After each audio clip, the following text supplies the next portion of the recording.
Alright, sorry about that. I had memory issues. Mm, Should be fine now, at least for the next 35 minutes. Alright, you said something about. Aren't we supposed to wait until the Wano vid? Yeah, he is bringing up information from Wano in Whole Cake. I say this is still relevant for the whatever the hell you wanted to call these sort of videos Dritz is making, but uh, let's just let's just hear what he has to say about this.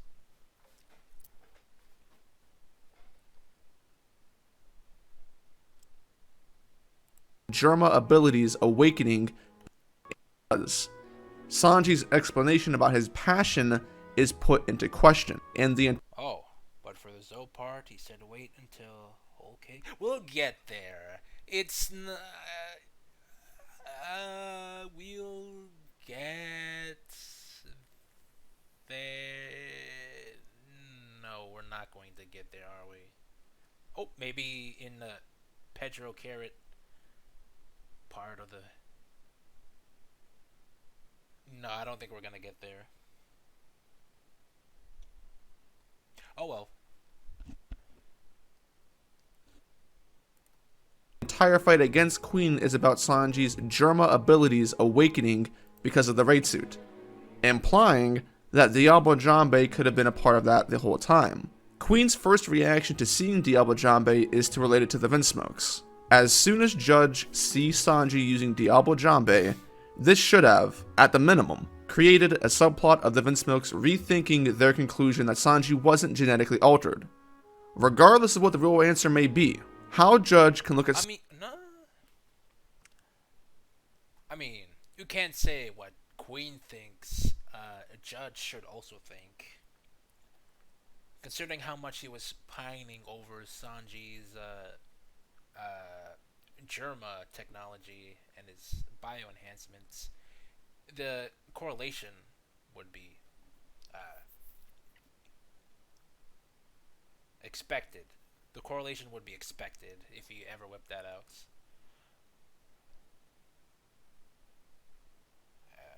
I would say that would be a fair assessment.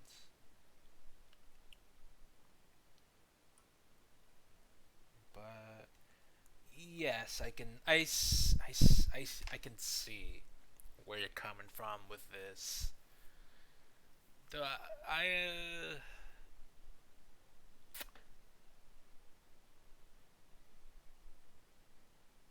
Well, the only other time anyone mentioned something about Sanji's leg being on fire was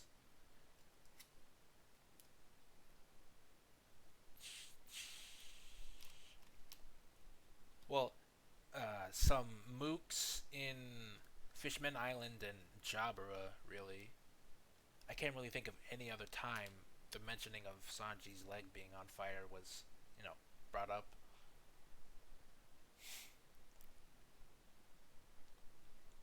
I guess it does, but isn't Ichiji's uh, explosion? I'm pretty sure they're explosions. Sort of similar to Sanji's fire.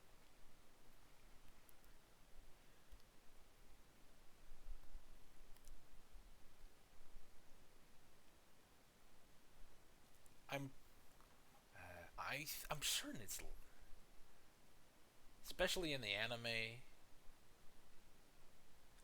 but I think it's exploded. Well, whatever. I got time. I can look up what.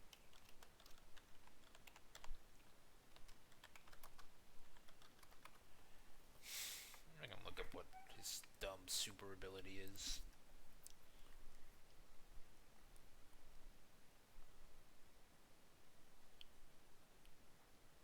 Sparking red.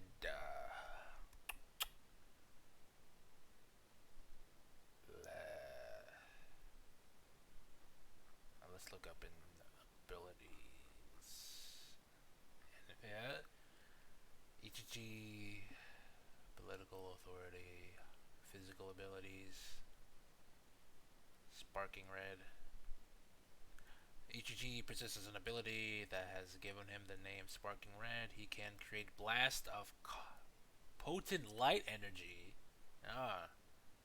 Potent light energy from his hands and eyes, which pierce the opponents. So it is lasers. Why did I think it was explosions? Actually, I thought it was fire at first. Then something something explosions. Oh well.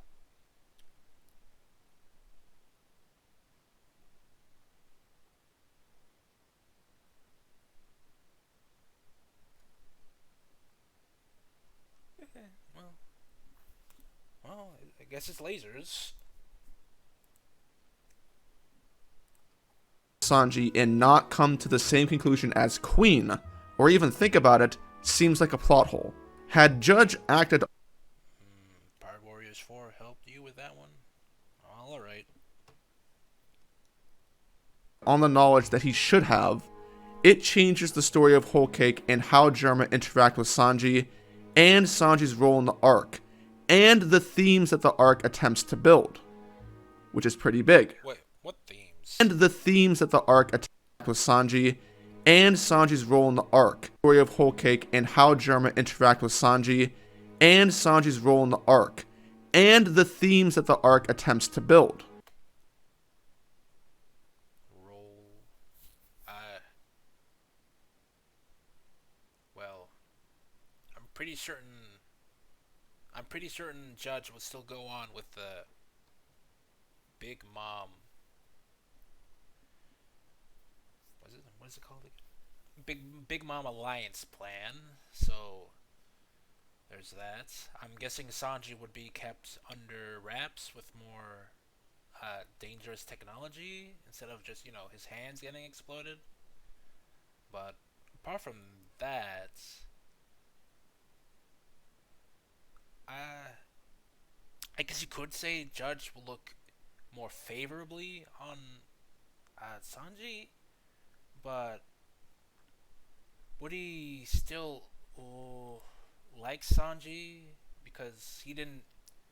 Well, as you know, I presume, Sanji lost the fights, and Judge didn't like how.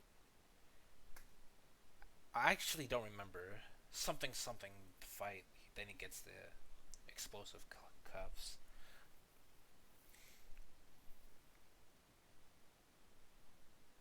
Judge loves none. I think he does love his kids. I remember in the flashback Judge was with everyone except why do you keep on saying Yanji? Sanji. Was everyone with Sanji, and he called for them to huddle up, and he had a big old smile with the children. Everyone was smiling.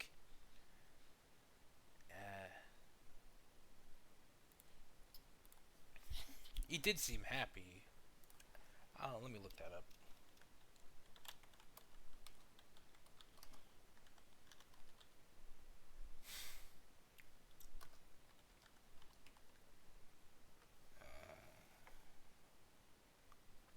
Hey, he loves his children because they help with his goal of taking over the North Blue.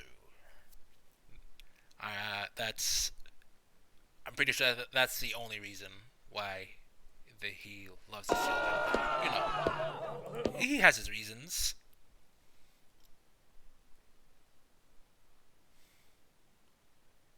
I'm just trying to look for the.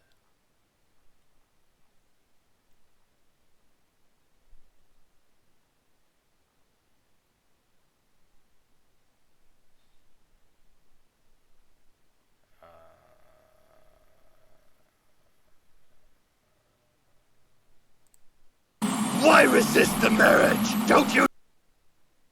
What the hell was that? I didn't hear Judge's dub voice, so this took me by surprise. Know what's good for you?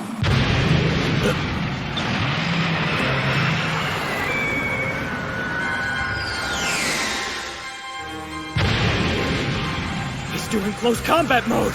So this is how the Collier go! Scientific progress! Electromagnetic crack! Jeez, I do not like Judge's voice.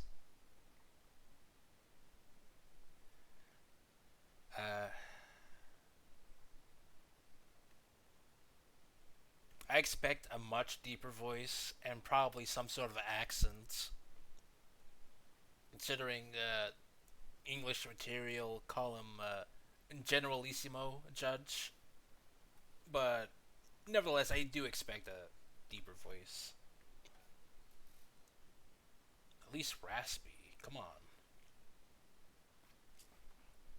Ah, whatever. I didn't get to see it. which is pretty big. As these two are fighting, Right. and Sanji's role in the arc, and Right, his role in the arc. Like, if Judge thought that Sanji was being more, or at least he has the abilities of, well, some ability of his genetic tampering, how would he feel about it? Because Judge isn't dumb. He knows that Sanji would never do anything for Judge ever, even if he does have the abilities. So, all I can guess is that he gets, I don't know, a giant metal bomb strapped to his neck, like the Celestial Dragons did with the slaves. So, I don't know. But that's also if, the fire on the legs is anything truly abnormal, and it was just Queen. Well, yeah, the hands on the wrist, but he uses his legs to fight, and, the fire is only contained to his legs, so on and so forth. Something more extreme, or extremes. Something. I'm just saying, I don't think much would change if Judge thought that was a Germa ability. But this is really just speculation on speculation, because like I said, if the fire leg thing was really that out there for any human to do,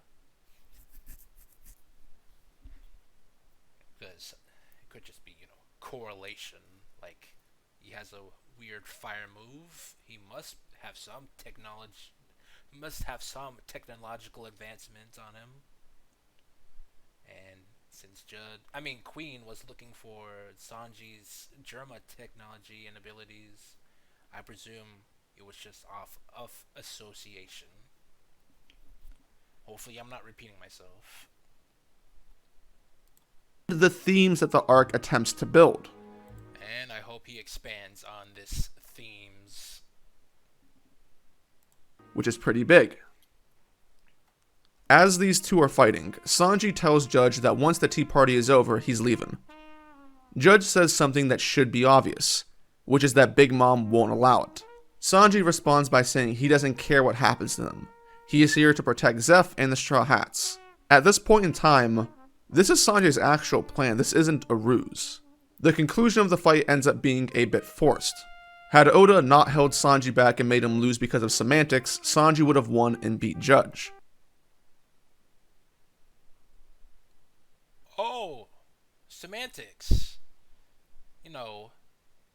Sanji's compassion to Judge literal uses of human shields wouldn't break Sanji's will to fight at all. Not to mention conflict with everything he has been shown and believed.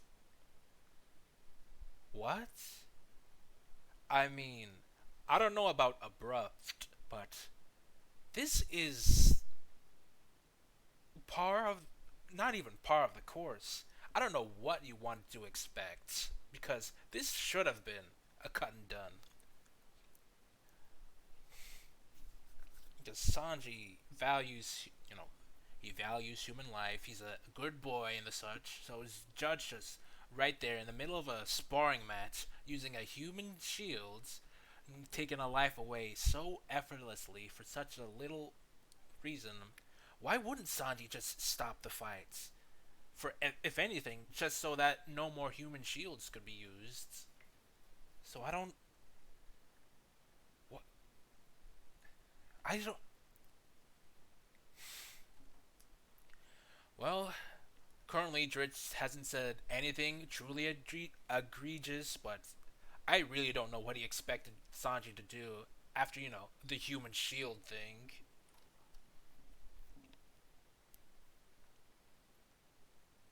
Oda not held Sanji back and made him lose because of semantics, Sanji would have won and beat Judge. Judge wins through the use of the wall tactic. Now, winning through semantics isn't a bad thing, if Sanji didn't get to do anything the entire time, but as we've covered, Sanji has done things already that don't uphold the persona the Vinsmokes are trying to maintain of him, which is where this thing goes awry. The more logical thing. He says semantics, but Sanji literally gave up. He said he didn't even want to fight, so I don't even know why he said semantics when he literally, well, in the anime, said that he was not going to fight anymore. Thing would have been to hold Sanji back the entire arc to justify Germa's belief, so there's some writing coherency for as long as possible until you dispel the illusion. But this is probably the biggest frustration with Sanji and his role with Germa to begin with. The truth about Sanji is always a little, okay, not ironic, but coincidental, as for me, I am starting to watch Naruto. So him showing this scene just makes my head scratching a little bit more scratchatific. And his role with Germa to begin with. The truth about Sanji is always ignored. Better! I am better! Shortly after his loss, Sanji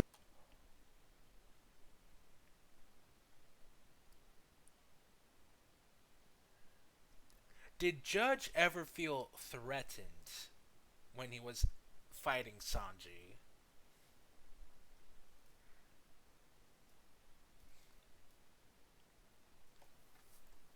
It's almost as good as the Oda face from the first part.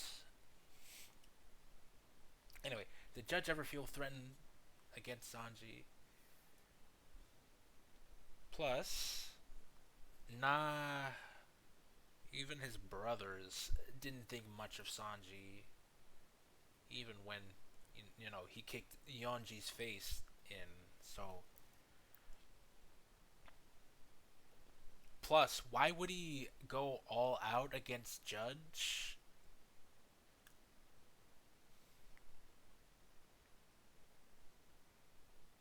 Or maybe... Hold up, this is if Sanji wasn't going all out against Judge. Let me say that. Maybe they're at a comparable strength where Sanji really has to use 100% of his capabilities just to make Judge drop, just to get some good hits on Judge, so on and so forth. So, all in all, Sanji sure did really try to harm Judge, considering, the Yonji Ichiji moments where he doesn't want anyone else to suffer for his hand. No, wait a minute. No, but yeah, that is what happened. That's why he didn't fight Ichiji and Niji.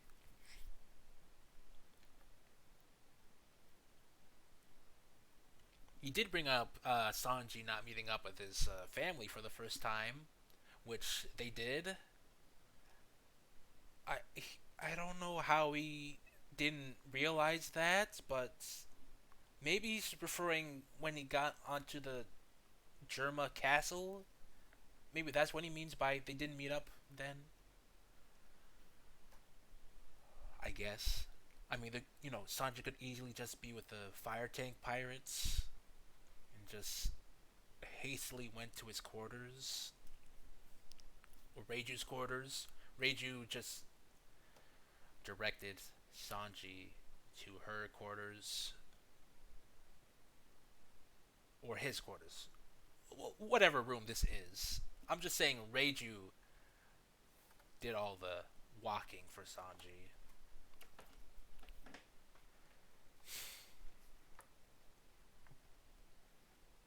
So, no, not all of his comments were about fight stuff. Just that one stuff about Diable Jambe and not meeting with his family. Sanji gets handcuffed by Reiju. The next time we see him, he is having dinner with his family at the Nazi table. And Well, now I see it, but Jesus. A little bit obvious, Dritz. Like, come on, dog. Did you just make that obvious joke? The, obvious parallel. Something still in my nose.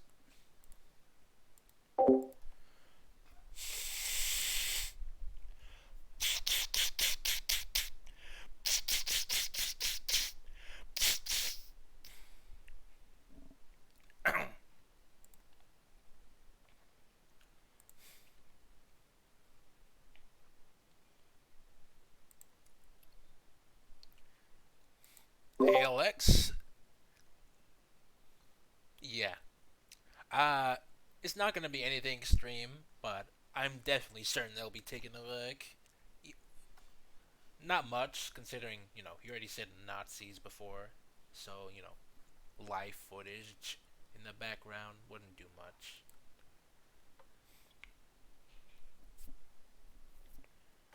But whatever. we're treated to another antagonistic scene with the Vinsmokes where Sanji defends Colette. And it all ends with Judge telling Sanji that it's thanks to Big Mom's intelligence that they found out about Zeph, and basically, they threaten Sanji with Zeph's life if he acts up again. This is what ends up putting Sanji into a real bind, which is accentuated by the beating he gets for trying to confront his brothers over Colette. At this point, we've seen several scenes so Alright, I guess that kind of clears things up. I guess I did got this confused.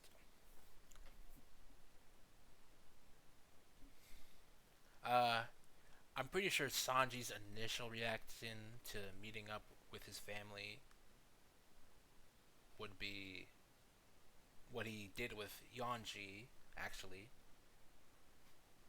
Oh, he skipped something?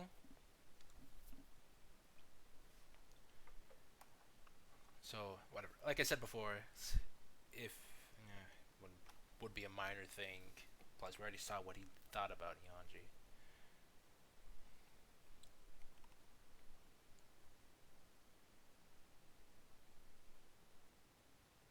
He called the wrist bombs handcuffs and never said they were bombs. Really now? That would have been an important detail. and basically, they threaten Sanji with Zeph's life. And Better! shortly after his loss, Sanji gets handcuffed by Reiju. The next time we see him,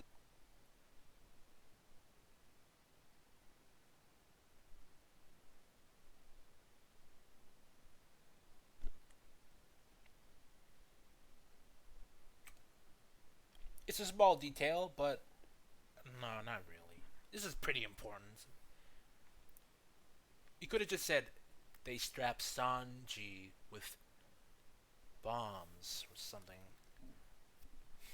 It's kind of that's a mistake, Dritz. Come on. You could have just said there were bombs.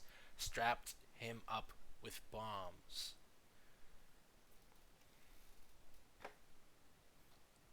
Yeah.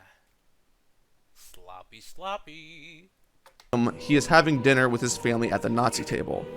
And we're treated to another antagonistic scene with the Vinsmokes where Sanji defends Colette. And it all ends with Judge telling Sanji that it's thanks to Big Mom's intelligence that they found out about Zeph, and basically, they threaten Sanji with Zeph's life if he acts up again.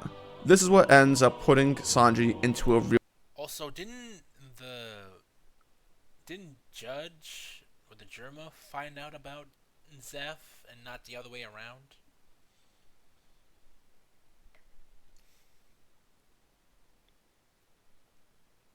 I may be misremembering, but yeah, kind of sloppy of us for not, reading up on Whole Cake.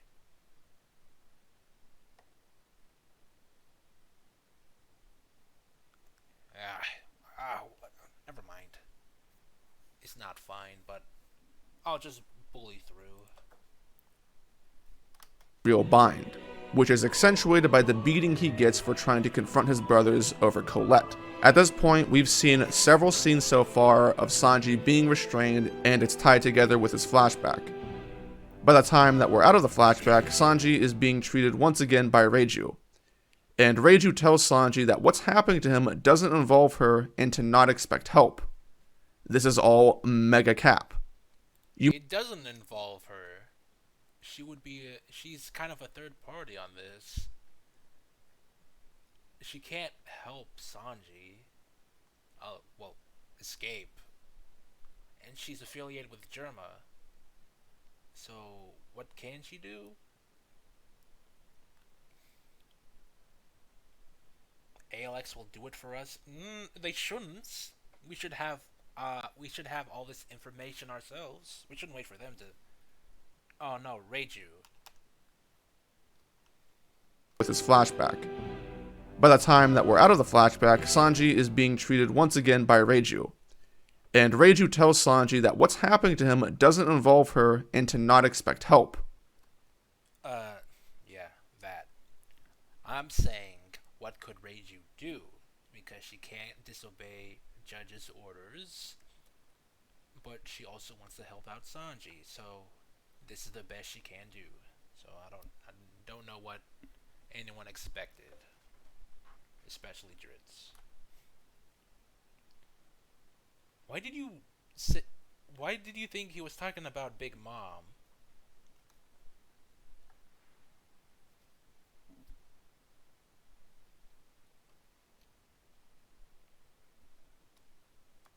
This is all mega cap. Oh, whatever. Oh, you're finally here, Dead Rex. Oh, sorry, I had to take care of my grandmother. Oh. Then, no How comment. far were you? Anyway, yeah, we're just 50 minutes into the video. 15.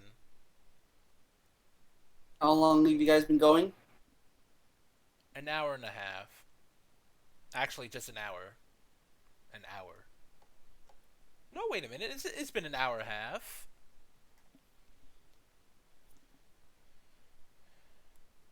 At any rate. You might expect at this point that maybe Reiju's dialogue and her tsundere-esque nature with Sanji might be leading somewhere. First off, you didn't use tsundere rights, you perverts. Second off, what was she supposed to do? She literally can't do anything under genetic manipulation from Judge. So all she can do is, clean up Sanji here and there, give him a little pep talk, and so. So you're obviously over analyzing Reiju. It's over analyzing something? Perish the thought! Why did he use tsundere? I don't think he used tsundere rights. As in, I'm most certain he didn't use it right.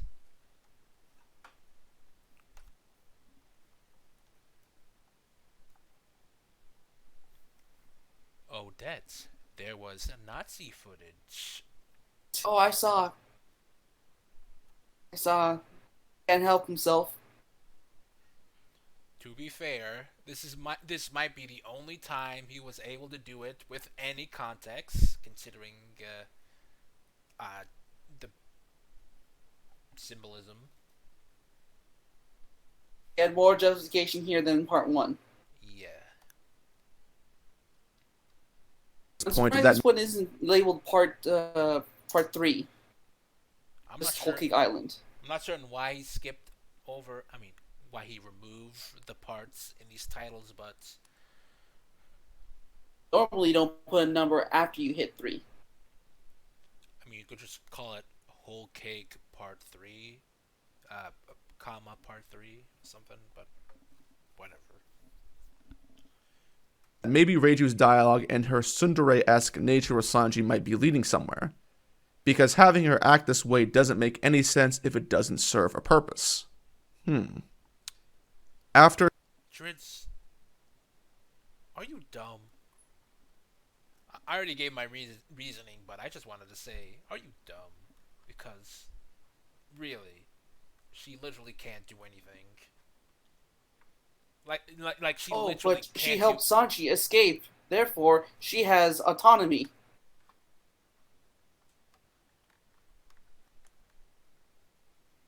couldn't defy a direct order from Judge. Semi-Oda Flash? You know what? I'll give you that it was kind of a semi-Oda Flash. Because he barely explained anything. Just that there was a problem.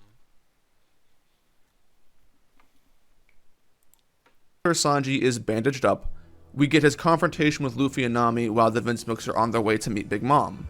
This will be our next big talking point for Sanji. The conflict here is specifically Straw Hat centric, which makes it a lot more interesting than what's considered the average for One Piece, which is the civilians are being oppressed and need help trope. It's not a trope. Also, why is he stuck up on that? Also, wouldn't this be expected considering this is a Sanji centric arc? Also, that's not a bad thing. Having civilians having civilians show up in danger from time to time, or joyous. It makes the world seem more full, having more perspectives. And he left. Thunderstorm ruining my internet. Might need to leave. Well, that sucks.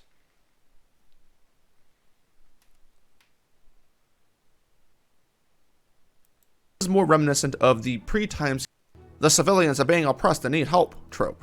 This is more reminiscent of the pre-time skip when a majority of the storylines were centered around different crewmates. Let's talk about this scene in a... No. Now you're just misremembering, Dritz.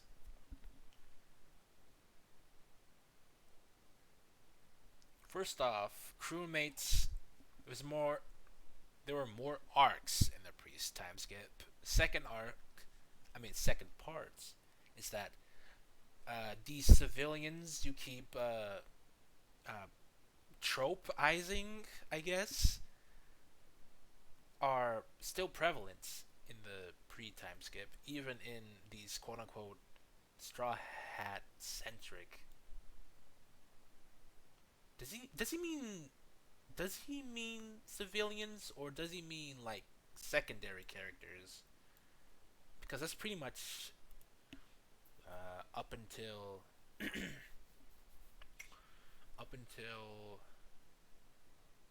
let's say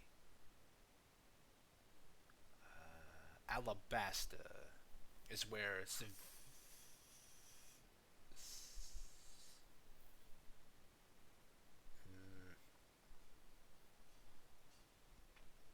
there was some of it in Drum Kingdom, so let me go Drum Kingdom. Then I have to go to like Baratier because of the chefs on the Baratier. So, and if I had to go there, then I have to go in like Orange Town because we get a little bit from the villagers of Orange Town saying they had to defend their home from Buggy. So it's been pretty prevalent. And I wouldn't say that it was overly prevalent in the post-time skip, so...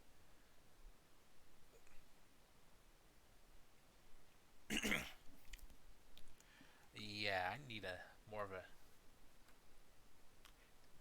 I need more of an exclamation, but he brought this up in Dressrosa and didn't elaborate. So, I don't think I should expect an exclamation.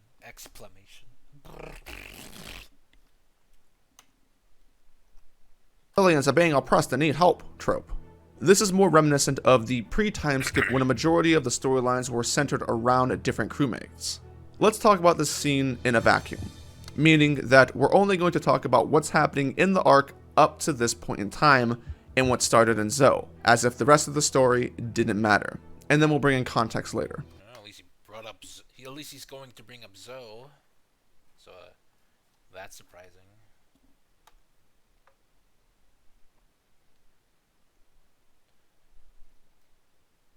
What, they weren't? Well, they weren't oppressed in Alabasta. They were more tricked. Well, the point is, I'm pretty. Why do I have to be pretty sure? I should know what he means by the oppressed people trope. I'm pretty sure it means focus on nameless characters and civilians. I'm pretty sure that's what he meant. Either that and or secondary characters. Why is he using Star Wars footage? Let me go back. Centered around different crewmates.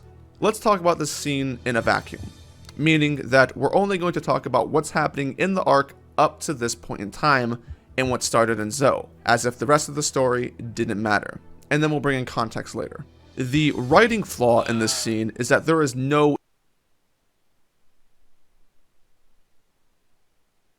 background noise. I think that's why he brought up Rogue One footage. Well, I don't really have an issue with it, but I guess that might be the reason why.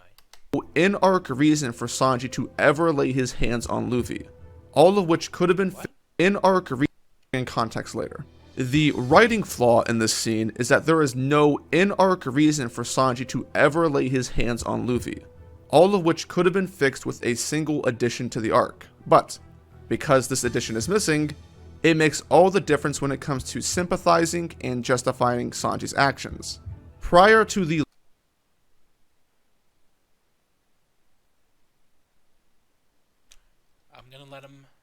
I'm going to let him finish the section before I say anything.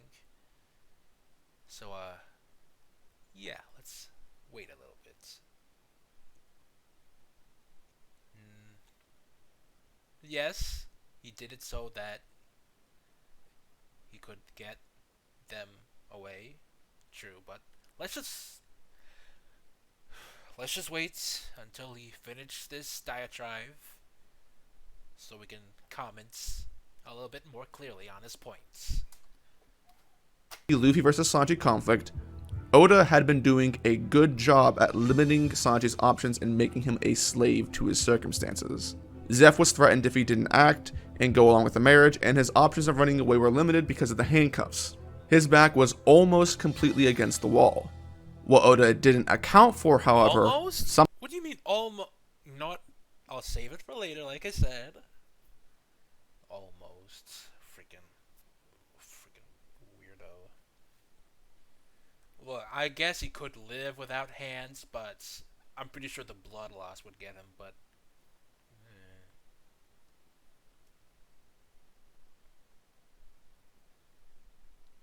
yeah, he should really say there were bombs.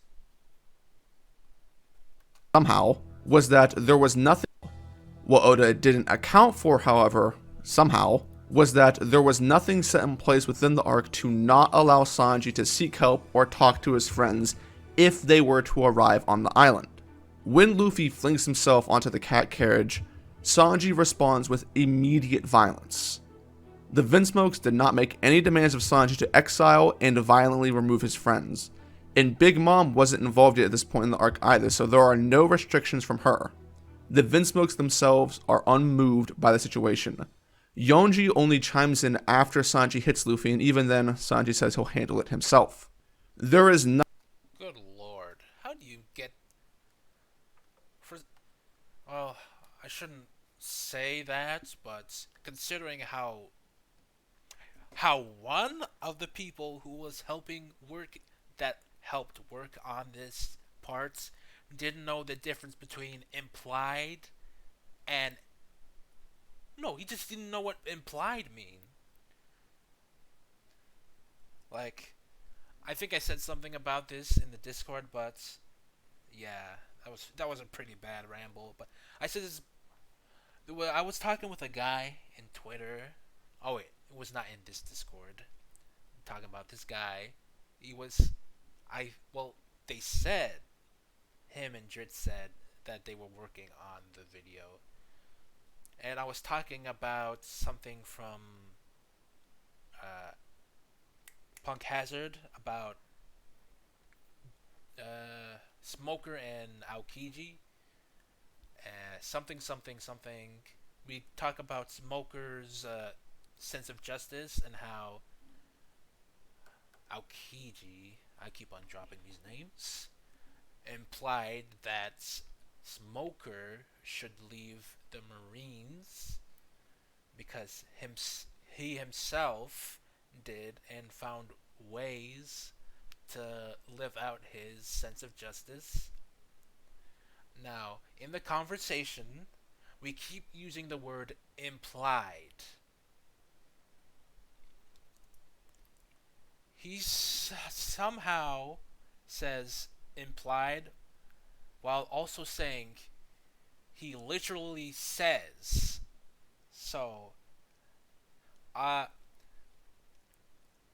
I should really bring up the Twitter clip, but I keep on saying Aokiji implied that he should leave the Marines, while the other guy keeps saying that the story literally says for Smoker to leave the Marines, because that was Aokiji's implication.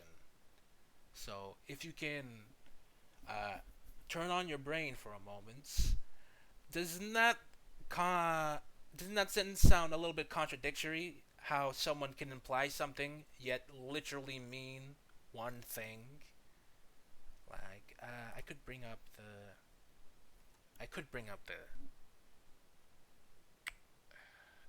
what's the manga chapter?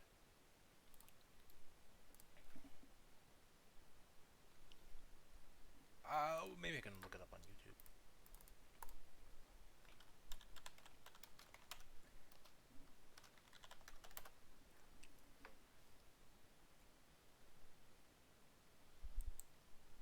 If you need insurance from a change in life, like you left your job, gotta Yeah, whatever. 奴は七部会にして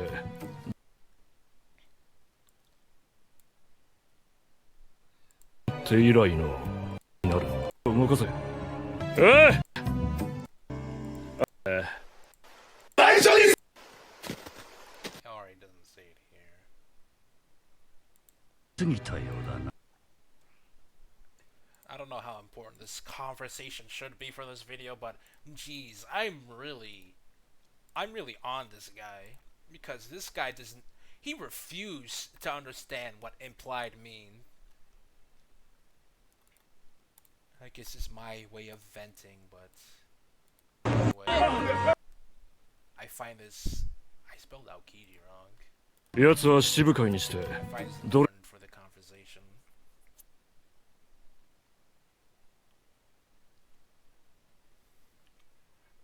I even brought up a dictionary definition of implied, and he says something about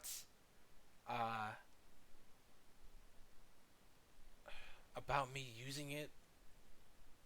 Jesus Christ. I should really just bring up the clip. I kind of don't want to, but 海軍に所属しなくてもしねえから見えてくる yeah, here it is. Here's the line. There are things I can do without belonging to the Navy. Now, you tell me how vague that is. Pretty vague, yes? He's not specifically telling Smoker to leave the Marines, the Navy. Yes. But the guy I was arguing with said he was literally implying, well, I'm paraphrasing here, he was literally implying for Smoker to leave the Navy. I shouldn't really paraphrase, considering I can easily get evidence of this, but this guy was working with Dritz on the videos. So if this man did not understand what implication or implied means literally, then I don't really have faith in the video making process.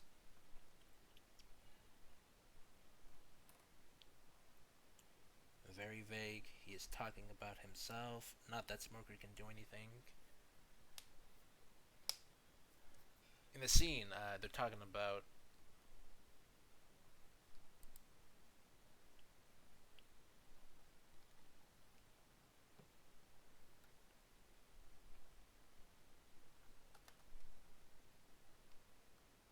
Let me just mute that.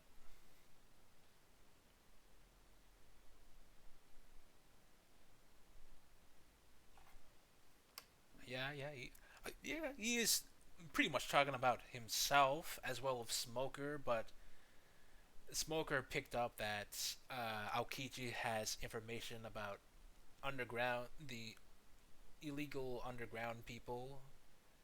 So, like I said, he implied that he should leave, while also saying that being a pirate helps see the world as what it is.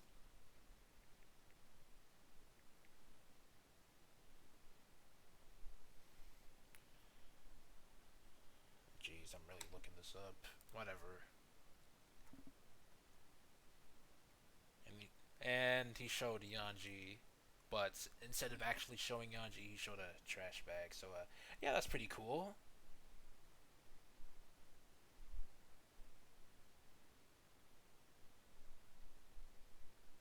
And after Sanji hits Luffy, and even then, Sanji says he'll handle it himself. There is nothing stopping Sanji from getting out of the carriage, walking over to Luffy, and saying, "Hey, Yug, what are you guys doing here? Oh no, listen, here are my circumstances.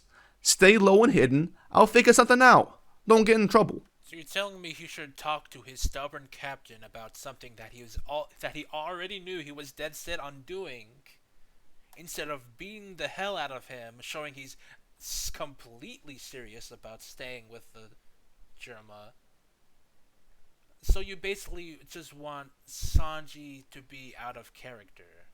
That's what I'm getting.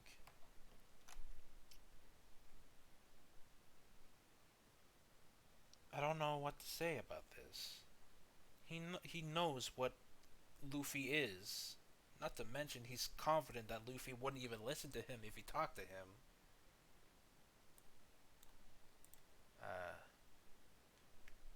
Cringe. Yes, it's kind of cringe.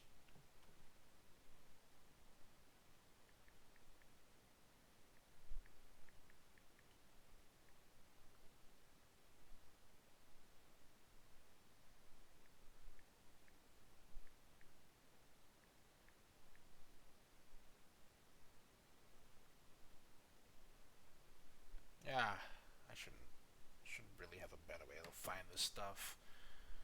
Also, if he did, yeah, that too. Never mind. Sanji knowing how stubborn Luffy can be. Judge might actually try to, you know, take care of Luffy. Either way, somebody is getting hurt in this situation. It was a drastic but necessary move because, like I said, Sanji knows Luffy, and this would be the best outcome.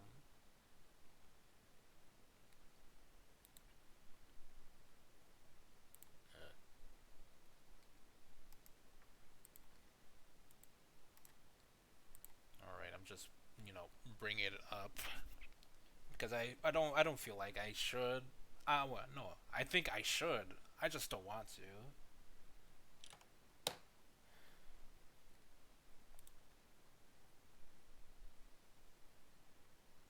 Spoilers, stuff. No, thank you. Get the hell out of my face.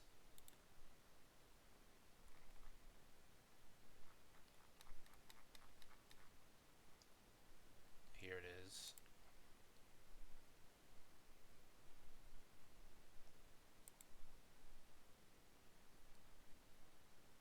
No, wait a minute. This is not it.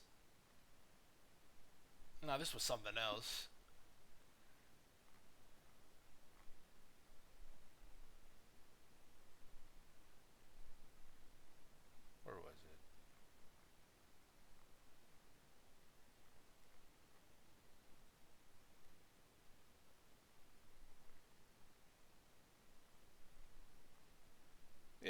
This is it. The Smoker clip. Smoker was a good man, so many golden moments, was such an integral part of the Marines. Rip to my goats. You know what? He is correct. He is an integral part of the Marines. But I don't think he knows what he means by integral. Because we certainly have different views on what is integral with Smoker for the Marines.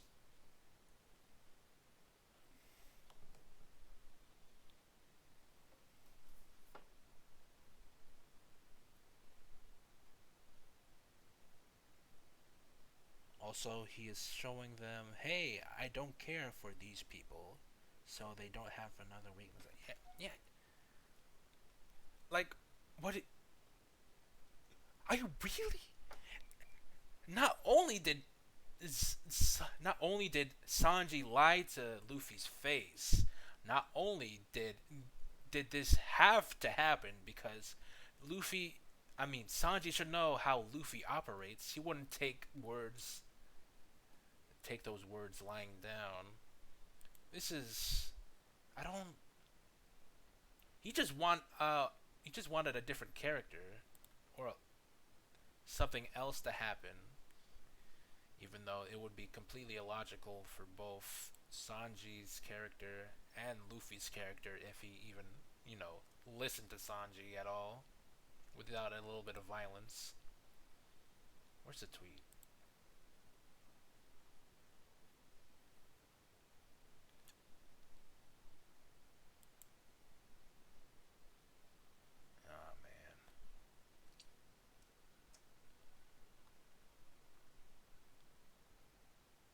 I'm pretty sure it's here.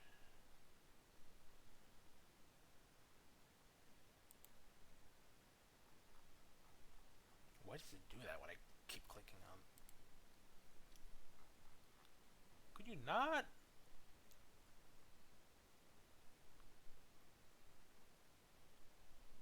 There we go. This is it. This is with his Rocksteady Zebek person.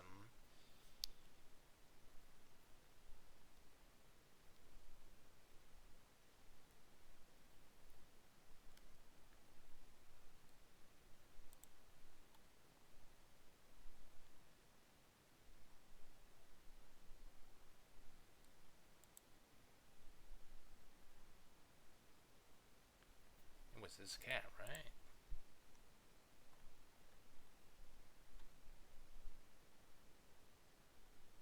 I definitely talked to this guy. Where is my comments?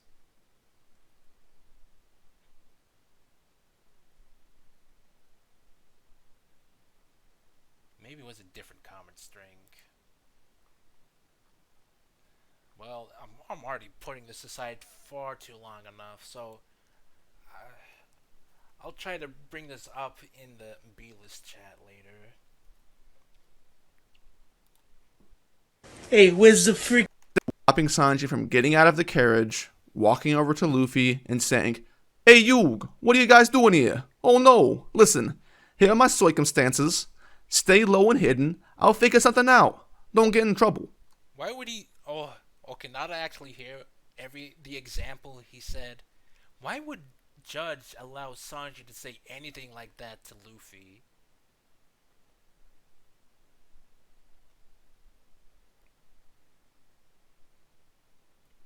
That's about it. Hey, where's the freaking gabagoo? Why? Funny accents. For someone who doesn't like these quote-unquote gag characters, this man's really sounding like a gag. Whatever the hell a gag character means. Because funny accent is funny, I guess. And even if there was something written into the story to force Sanji into an altercation with Luffy, like, say, Judge ordering Sanji to hurt them, which probably should have happened considering Judge was watching Sanji closely to see what he'd do, there is still nothing stopping Sanji from communicating the truth while fighting Luffy. What truth? He already explained to Brook, Nami, and Chopper. Well, No, he didn't need to explain that. It was obvious that he needed to go with them. So why would it would just it would just be Sanji saying stuff that we the audience already knew. And what Luffy would already know, considering right here he talks about the note that he left. So you say there was a reason why he would not walk up and talk to them.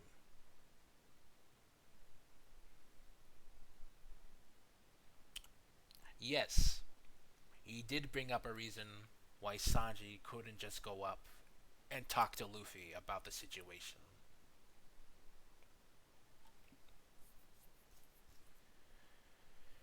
Oh. Well, 18 minutes in, and it's off to a horrible point.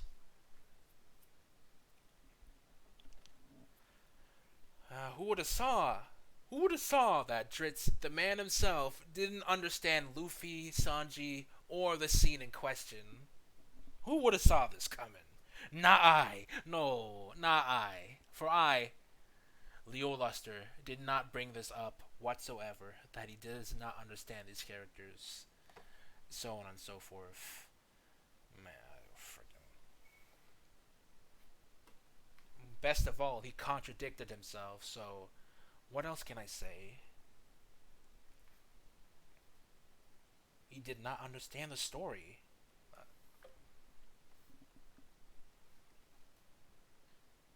Judge was watching. He said it himself. Why not talk to Luffy? Hiding it from Sanji was watching Sanji closely to see what he'd do. There is still nothing stopping Sanji from communicating the truth while fighting Luffy. Hiding it from the Oh, and so now you're just changing it. So, hey, talk to him, but don't actually talk to him. Fight and talk to him. Even though Judge would still be looking at Sanji, and him trying to get some dialogue in would look suspicious. Would that be better, Dritz? Is Sanji looking suspicious instead of, having his complete trust? His complete obedience, I should say, for the Germa cause. Hopefully he does give the comparison with Robin, because they're literally doing the same thing. And if he excuses what Robin does, but not what Sanji does, he really does not understand these characters, nor how desperate their situation is. the people watching and then delivering a message to Luffy through the violence. This arc does go out of its watching, communicating the truth while fighting Luffy. Hiding it from the people watching and then delivering a message to Luffy through the violence. This arc does go out of its way to comment on Luffy's ability to sense others' emotional state, so this would have worked fine. And in the unlikely event that Luffy is somehow too stupid to get what's going on, Nami is there as well and could be a secondary source of interpretation. Sanji beating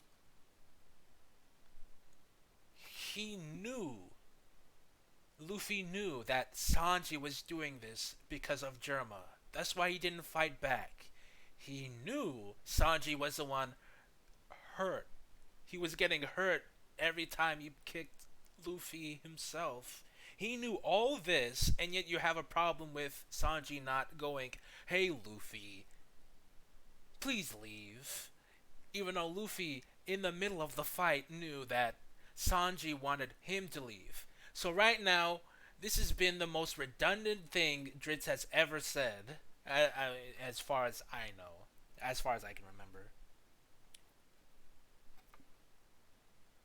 You think she would understand him through violence, but not the Germa? You think she would understand him through violence, but not the Germas? What do you mean by that?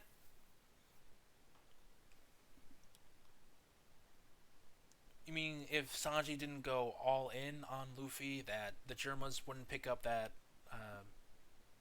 Sanji didn't have his complete obedience to Germa? Is that what you're trying to say? He said to hide the convo through violence from the Germa. I presume he means, kicking Luffy's head in while also saying to leave. And if Luffy didn't get it, Nami would. Yeah, that part is iffy because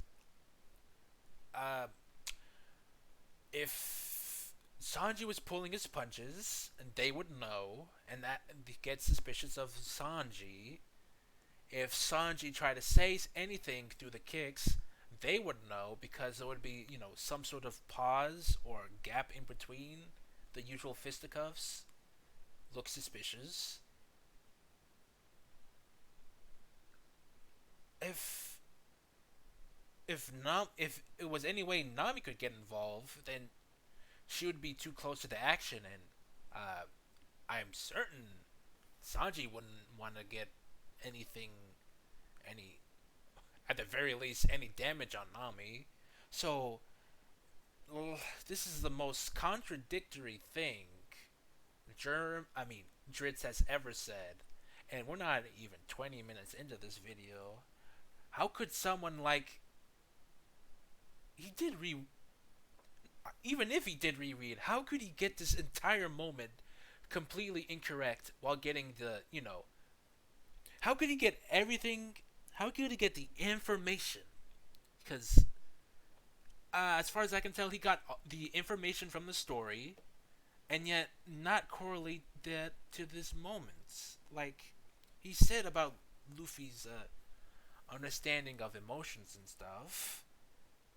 He himself, Luffy, knew that Sanji didn't even want to fight Luffy.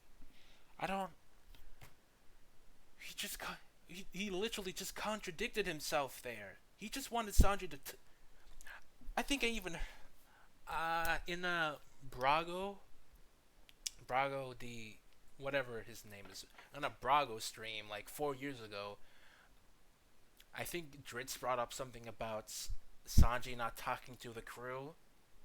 I guess this is the penultimate of that conversation.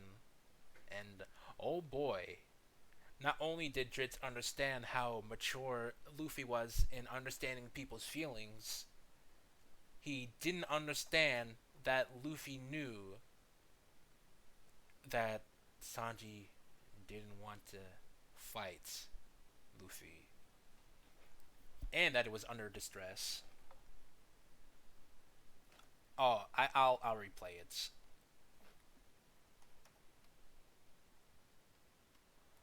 Message to Luffy through the which probably should have happened considering Judge was watching Sanji closely to see what he'd do.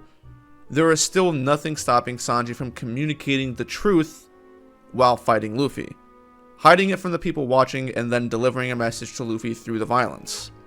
This arc does go out of its way to comment on Luffy's ability to sense others' emotional state, so this would have worked fine. And in the unlikely event that Luffy is somehow too stupid to get what's going on, Nami is there as well and could be a secondary source of interpretation. Sanji beating the shit out of Luffy is unwarranted at the end of the day, but despite the writing not being ideal, I'm going to give this scene props. Oda's intent from this was to cause drama, emotion, and conflict, and that's exactly what it does. It's an emotional scene that still conveys its power past its writing flaws. That's how much. Are you kidding me?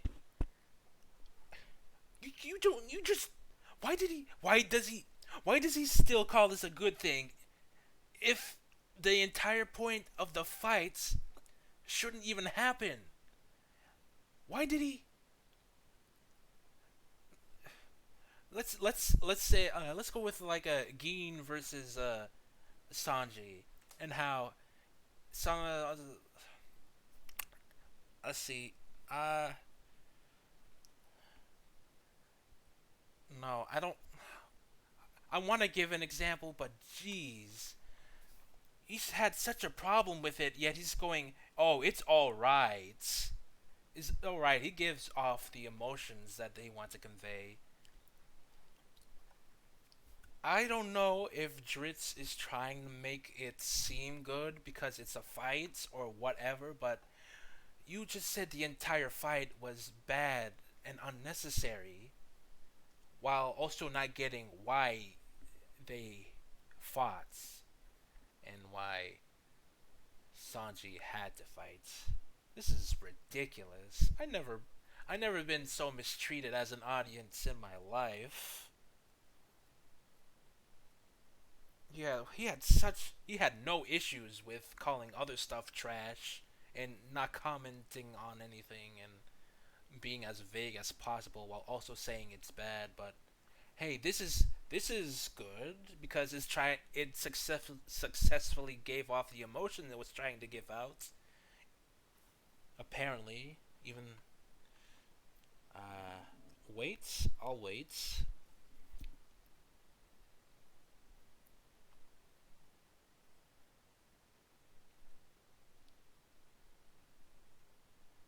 No, he thinks calling things trash is harsh. That's what he said. He doesn't like calling things trash much because he thinks it was a harsh thing. It's a harsh. Jesus, my teeth. A harsh things to say. I think I'm forgetting how to speak. Ugh.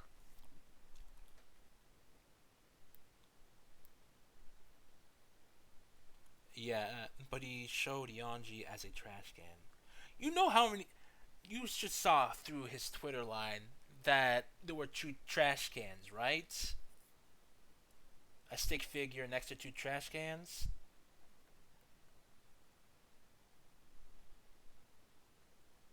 I'll bring it up if you didn't notice. Ah, my eyes, Jesus.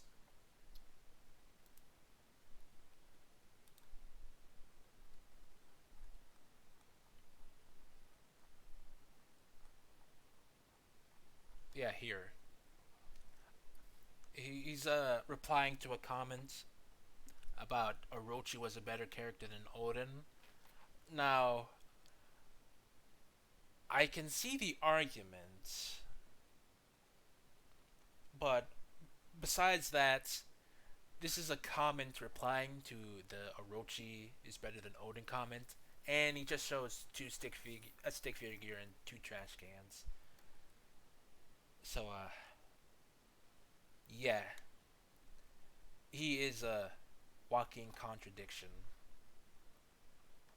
Either that, or he really doesn't mean some of the stuff he says, which is even worse.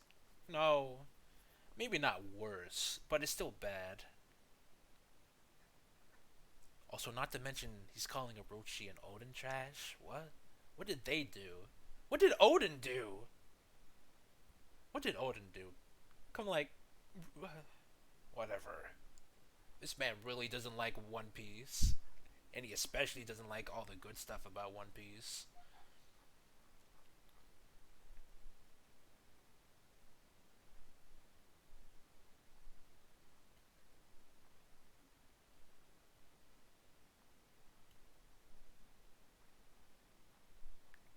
Right, I shouldn't look this up on my own time. Potential it had. When Sanji is rolling, Oda's intent from this was to cause drama, emotion, and conflict. And that's exactly what it does. It's an Intention, yeah. Intention when you just literally said this was unnecessary. I can't believe he said that. Where's his integrity when he said this? This is worse. You know what? I take back what I said. This is the worst thing he said. Because he literally removed his integrity by saying this. I don't even know how he feels about other stuff now. If he's just gonna call the author... freaking... I'm a little bit riled up if you haven't noticed. ideal, I'm going to give this scene props. Oda's intent from this was to cause drama, emotion, and conflict. What is unnecessary conflict? Unnecessary conflict, Dritz. You said it yourself. They didn't need to fight.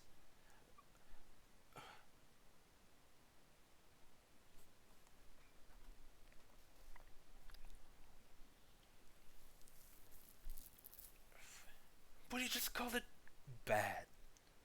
I don't care if he says it's good, even though it is good. His reasoning for calling it bad.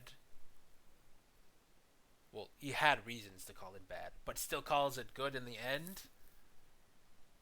That's probably worse than any half-hearted, unexplained, unable to understand the story or character type of nonsense Trince has been pulling for the past 6 to 7 months. When you lose your integrity, I guess that's it. I don't. Do you think I could like? Do you think I could like Dritz even less?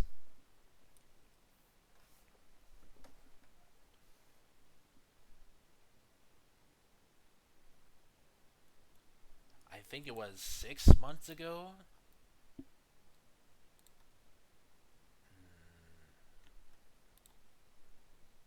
Oh, 9 months ago. That's good. That was 9 months ago.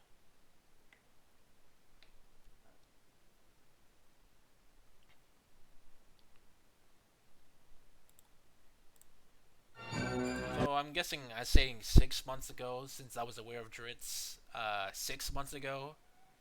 But yeah, you know what I mean.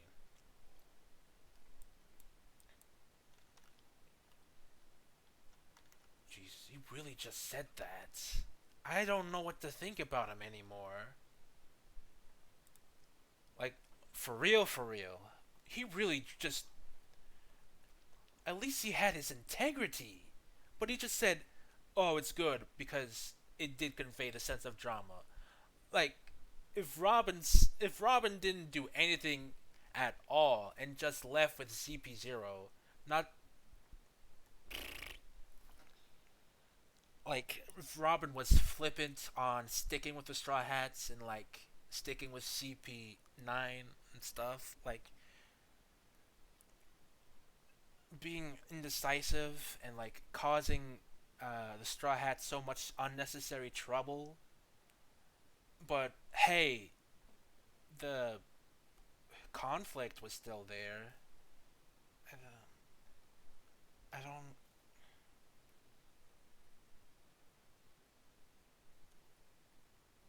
Oh, wait, did he what? Because I was on a ramble there.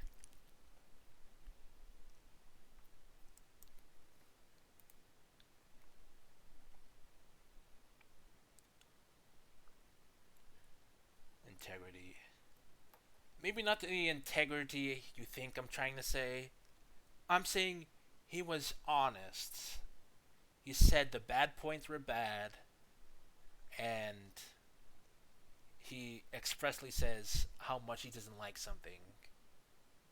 Has he though? Yeah, he's when he says stuff. When he says stuff that he doesn't like.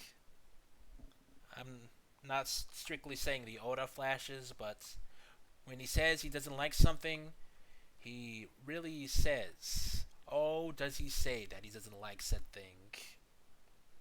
But here, he said he doesn't like said thing, but it was still good. There was still conflict.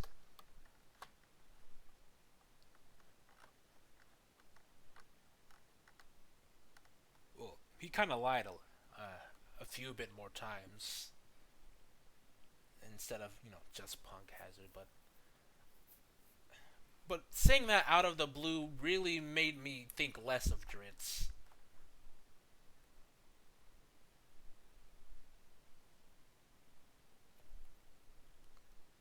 I hope you understand where I'm coming from.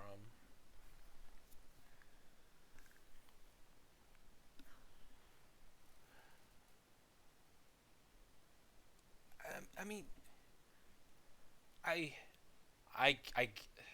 for you, he lost his integrity in part 1, for you.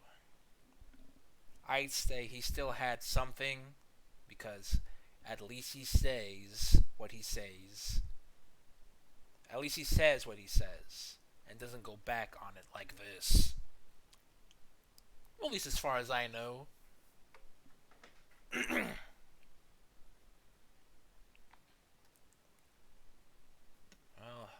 guess I'll just start the video back up again. Oda's intent from this was to cause drama, emotion, and conflict. Yeah, that Zoro stuff really got me. Jesus. Hopefully. No. He definitely still believes that. Because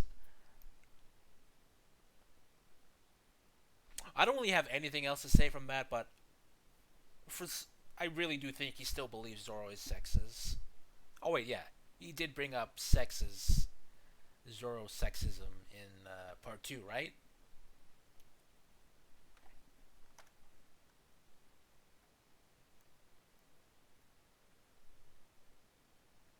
No, I mean, he brought up Zoro being sexist in part 2.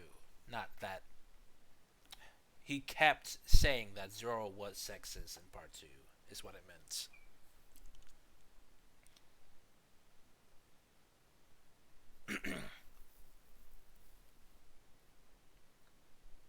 But did he say that Zoro was sexist still in Dressrosa?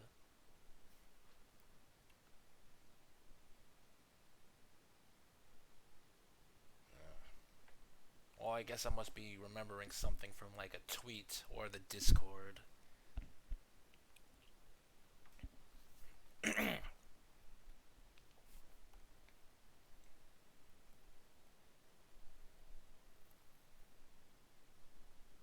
You could find a way to say it. You could. With Wicca, the... No. He doesn't respect the dwarves, so no way he was ever gonna bring up something like sexism. Whatever. Oda's intent from this was to cause drama, emotion, and conflict. And that's exactly what it does. It's an emotional scene that still conveys its power past its writing flaws. That's how much potential it had. When Sanji is rolling away on the carriage and Luffy gives his speech, Potential. yeah, Whatever. that hits. And had everything from this scene been handled properly, then I'd have nothing negative overall to say about it. I'd live with the miss from Oda and take the positives from it. You don't do... If the house is made on straws, the weakest piece of observation should knock it over. Considering how much... Well, at least how much I perceive you have issues with the moments, but... Yeah, I already went over this a good bit. Oh, jeez, my nose.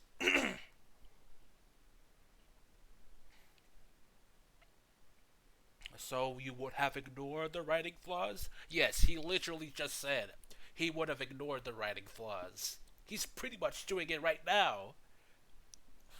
I think I need a drink of water. Alright, let me get that drink of water, then I'll be right back.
Okay, I'm back.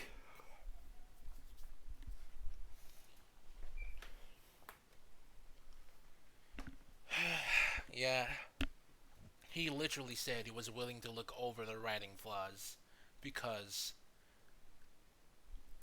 it made me feel something.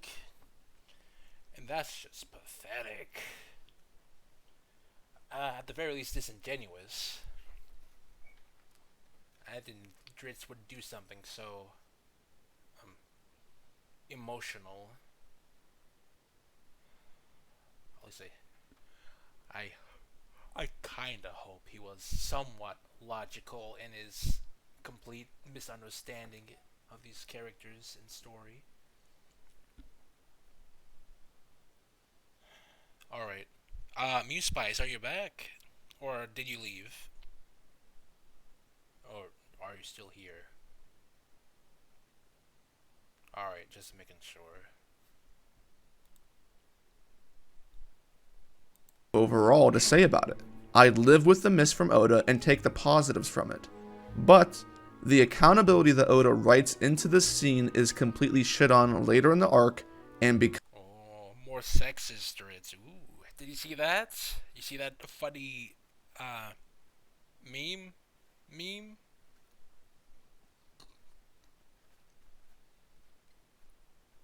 Funny Dritz being sexist. Oh, you want me to go back? Well, okay. You understand the funny joke? The funny joke? Meme? Meme?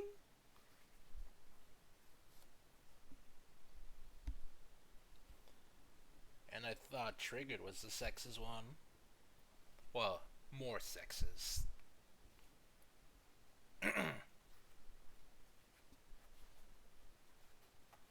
Yeah, classic Dritz. You said it, Meme Spice. accountability that Oda writes into this scene is completely shit on later in the arc, and because that's the case, this scene What do you mean later on in the arc? It was in the... Never mind. has become bad and a stain on Sanji's character. This is not a good scene anymore. But I'll dive into the It was never a good scene, by your words. It was too flawed. Well, it was flawed. I guess it was still a good scene, even though it was flawed. details on this soon. As Sanji and Germa get closer to the castle, they happen to pass by the enraged army, which was sent out to attack Luffy and Nami, who are kind of helpless out there in the field. Sanji sees and hears this, and then chooses to ignore it. Sanji ignoring the clear implications of an entire army going to attack Luffy and Nami goes against his goal of protecting him, which doesn't make any sense. So, it's an issue that he did fight them, but it's an issue that they don't help each other?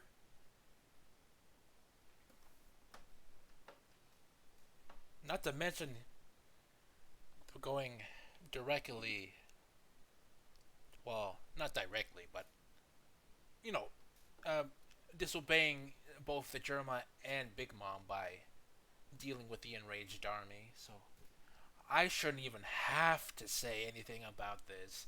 He shouldn't. I was about to bring up how the Nazi parallels were nerfed in the anime because I don't remember the Eagles, but Jesus Christ, Ritz. How can this man be this dumb?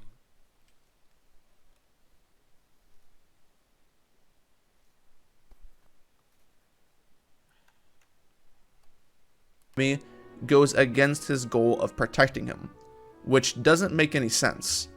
Sanji left Luffy in a vulnerable state, knowing he spent the entire night fighting a commander, and he knew that Luffy was going to make do on his promise to sit there. Realistically, Sanji should be freaking out, and double because he doesn't know that the enraged army's goal is to capture and not to kill them. I don't think Oda should have even included the Vinsmoke seeing the enraged army. They should have come at a different time after the Vinsmokes went into the castle, or went a different route to the field where Luffy and Nami were. Later on in the First off, that was a pretty big hat. Second off, why would they? This seems more like a preference than any actual negative to the story, considering it doesn't do anything to both Sanji or or the Germa, Sanji or the Germa, seeing the enraged army advance to Luffy.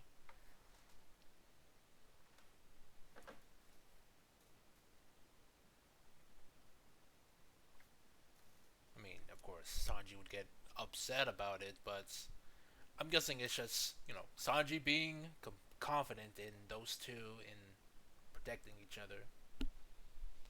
But what can I say? Dritz, he really explains what he wants. In the day, Sanji went a different route to the field where Luffy and Nami were. Later on in the day, Sanji meets up with Pudding and really starts to open up with her about his circumstances and essentially admits defeat and agrees to the marriage. The discussion between Pudding and Sanji here is quite good. This is the first time you've seen Sanji emotionally vulnerable in basically the whole series.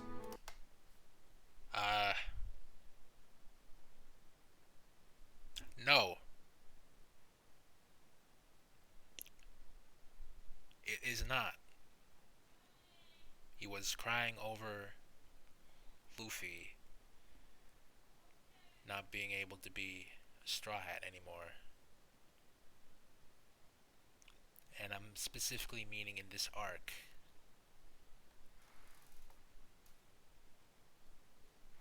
Yeah.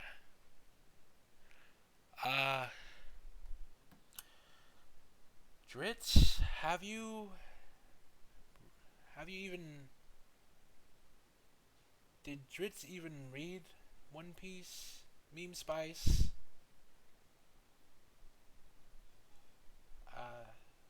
I don't know how he could make such an obvious mistake like this. Out of, well, most mistakes he's made, this one is like top 3 most obvious mistakes he made. He reads Two Piece, I guess, because apparently that panel of Sanji crying wasn't anything, was literally nothing to him, was absolutely state, knowing he spent the entire night fighting a commander, and Sanji's goal is to smoke sweet. Later on in the day, I'm quite taken aback from that. I really don't know what to say about that. Well, I did say something about it, but really though, how can he mess up this bad? Sanji meets up with Pudding and really starts to open up with her about his circumstances and essentially admits defeat and agrees to the marriage. The discussion between Pudding and Sanji here is quite good. This is the first time you've seen Sanji emotionally vulnerable in basically the whole series. And this is the first scene of its kind in the story. A sad, suspicious, romantic scene that's juxtaposed nicely with Luffy and Nami's fight against the enraged army. This was a great composition of panels. Soon after, Sanji begins inhaling hypercopium and strikes the deal with Big Mom to let the Straw Hats go. For some reason, even after Luffy's speech, after the enraged army, Sanji is hoping and praying that Luffy and company just leave the island. Then Sanji spends time trying. So, you're saying that Sanji should hope that they die? Question mark? I don't really see why you had to say that, considering Sanji literally tried his best. Well, tried twice for them to not get in the way with a marriage. So, him still trying to stop the Straw Hats would obviously be natural. And from the implication of that dialogue, you must be... you must expect Sanji to give up on the Straw Hats.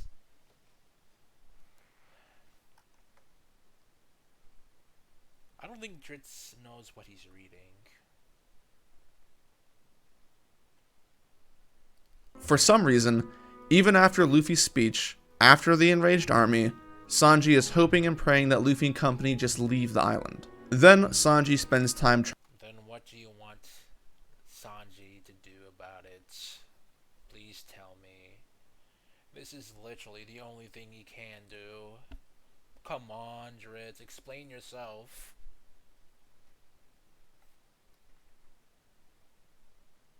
How dare he hope? How dare he hope?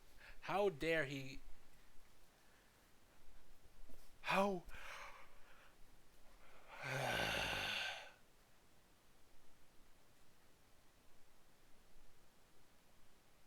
trying to convince and justify his decision to sacrifice himself, which makes him lean more into the idea of falling in love with Pudding and just letting everything work out somehow. Something happens here which should have set off alarms in Sanji's head, even in denial like he is. It's pretty ridiculous that Sanji just ignores this and then continues to move on. One of the guards that looks like... I mean, he's still denial, so... You're just kind of saying Sanji should have expected it to not work. Pudding's powers. Wait, what did Pudding do to Sanji?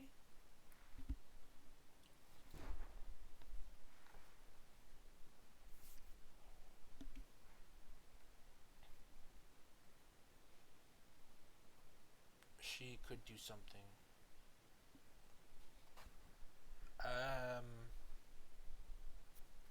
Yeah, she could do something, but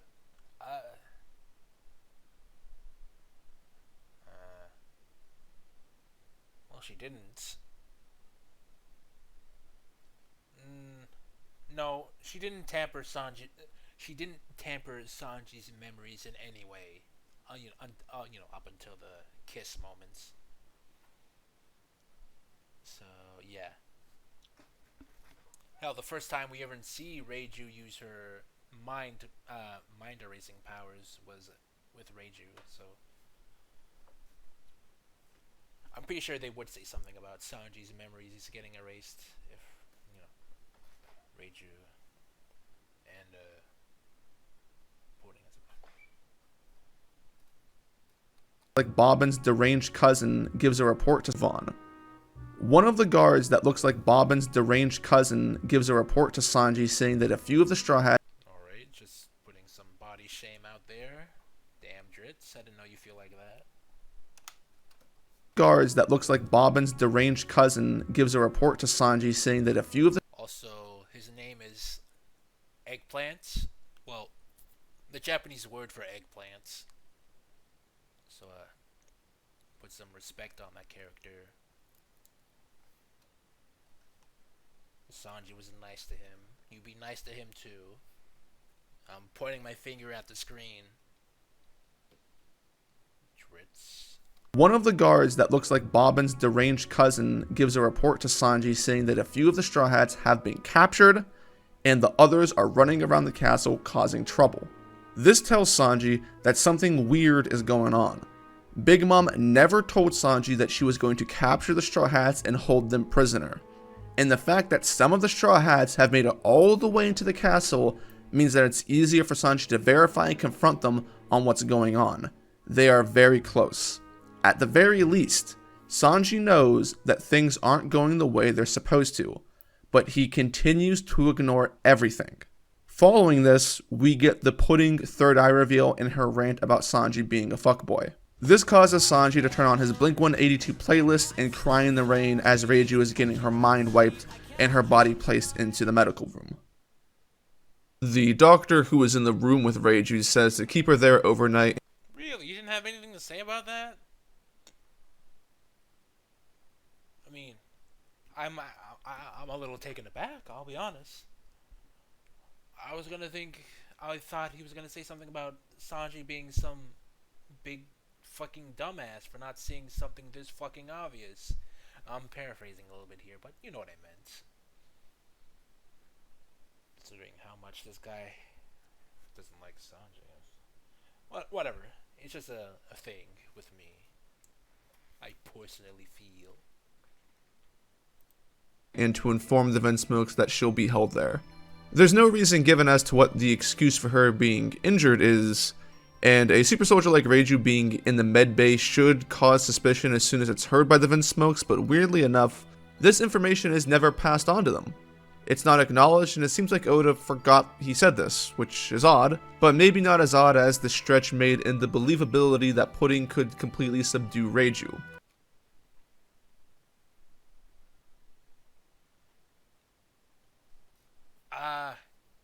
No, he's saying that the Germa don't know that Reiju was injured. Not that Reiju didn't remember she was injured. Though Reiju should know, or should be suspicious why she doesn't remember being injured. But that's...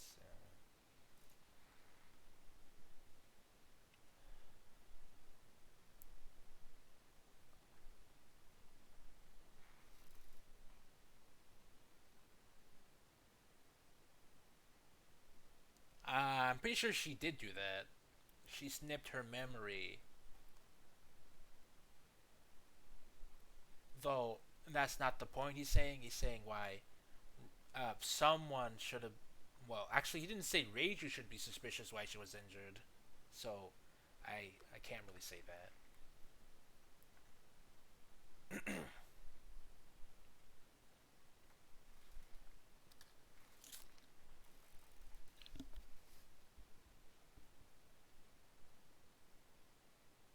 The doctors? Why would Big Mom's doctors do anything like that? Why would they do anything like that, period, I should say.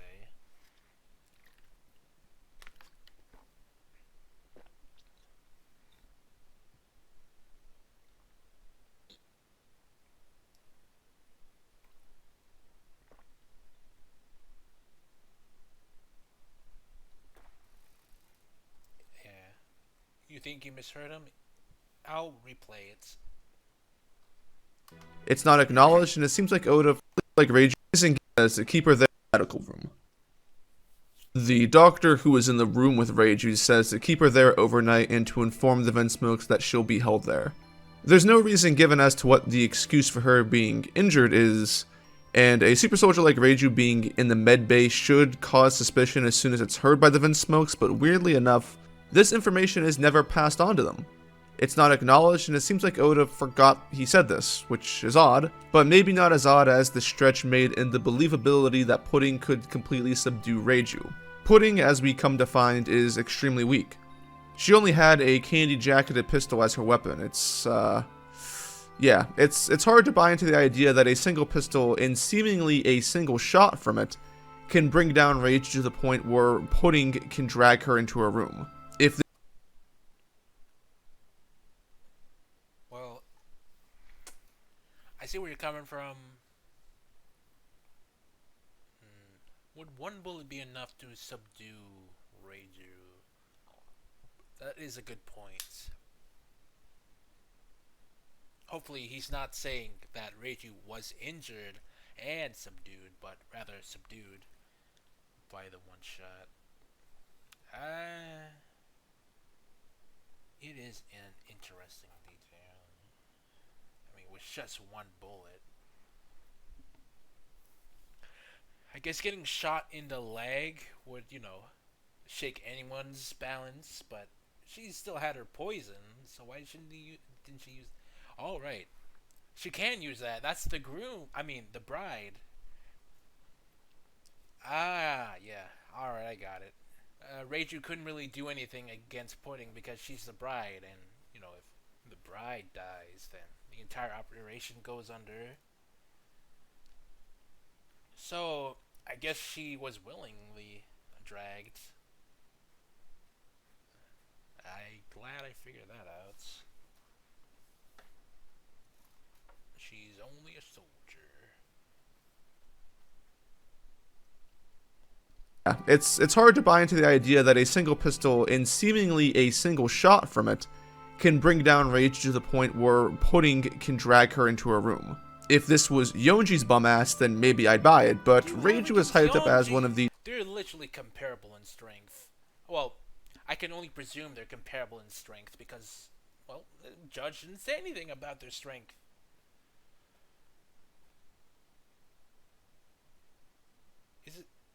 I can't even presume that, but hopefully he explains why Yonji is trash. Does he like not like wrench screen powers?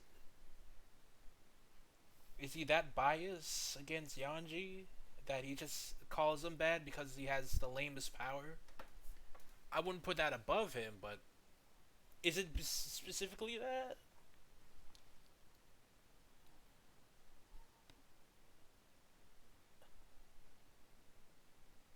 But he wouldn't call Judge trash, since I'm certain Dritz thinks Sanji could beat up Judge. So, yeah, that. Whatever.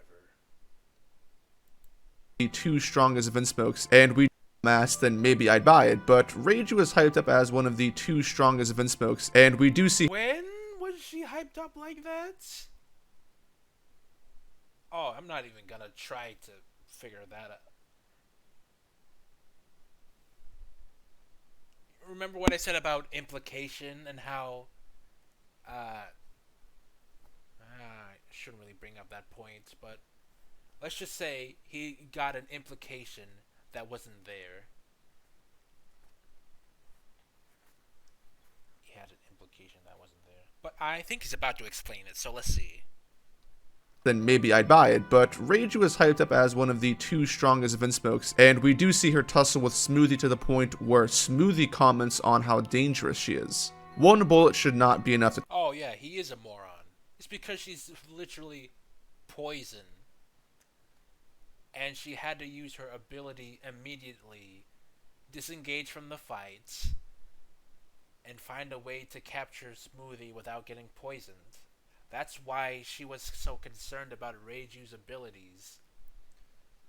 And I even thought that he was gonna, well, he's gonna comment something about Reiju's poison. No, I didn't say anything about Reiju, didn't I? What? Nevertheless.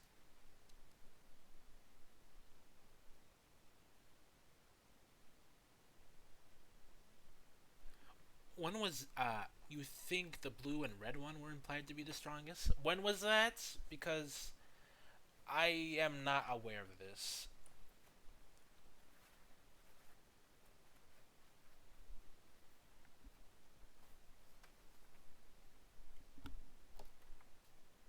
When they look over a burning town? When they looked over a burning town? When they looked over a burning town? What do you mean by that? What do you mean by that?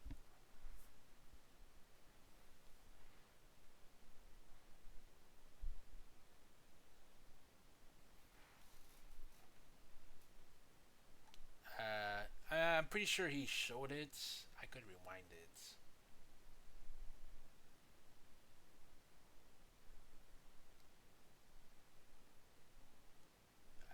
There it is. Easily Here it is. when Sanji comes to the same impression before they meet Sanji, which is that Sanji's This, yeah.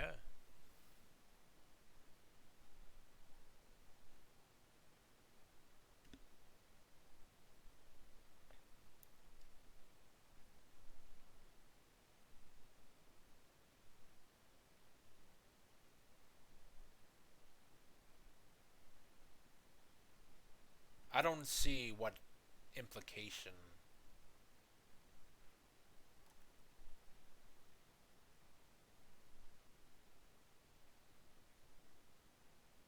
Is because they fought in that war? Is that what you mean? And not Reiju or Yanji?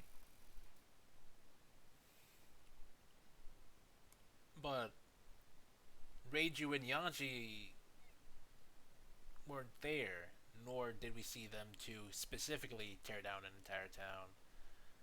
So, I don't know. It's kind of like they did this, therefore the others look worse in comparison, even though I'm pretty sure all four of them were able to wreck an entire town by themselves.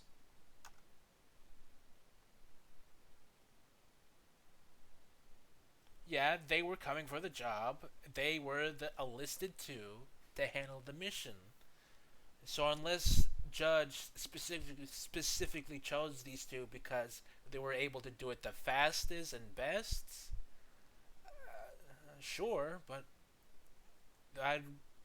this is kind of in speculation territory. Yes, they were coming from a job. It was implied that they were coming from a job.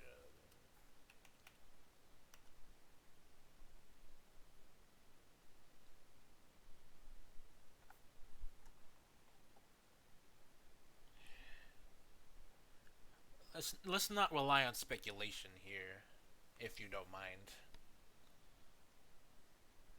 I just want something confirmable. At the very least implied. On how dangerous she is. One bullet should not be enough to take her down. Her poison ability doesn't equate to her defensive nor her evasive ability. I don't know how Dritz conflates the two, but apparently he did. Because apparently he doesn't know how fights work. Raid suit or no raid suit. If Pudding was made out to be a more competent opponent in combat, or we got to see a more potent ability from her that is good at subduing people, then it'd all be fine. But it's pretty obvious Oda was just trying to set this scene up and didn't really care about the logistics of it. Well, in the anime, it was shown through Reiju's memory that Pudding got the drop on Reiju. How did it go out? Alright, I'll try to look it up. Because Pudding definitely got the drop on Reiju and then shot her in the leg.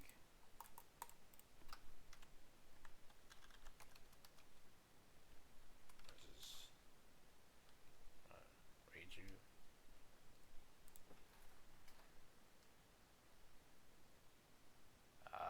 This one. の端じこれおいでお姉様あなたはあなたは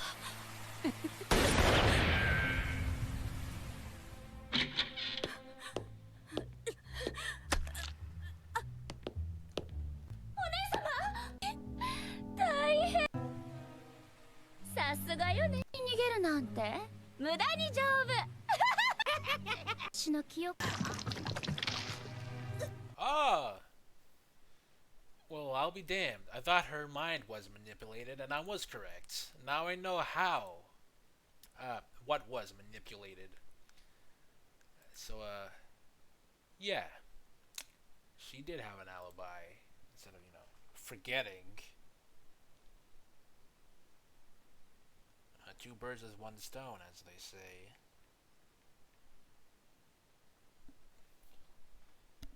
What was the point I was bringing up? Oh right, yeah, that she got the drop on. Shot in the leg. It being Pudding, so Reiju couldn't do any damage to her, and how no one suspected anything from.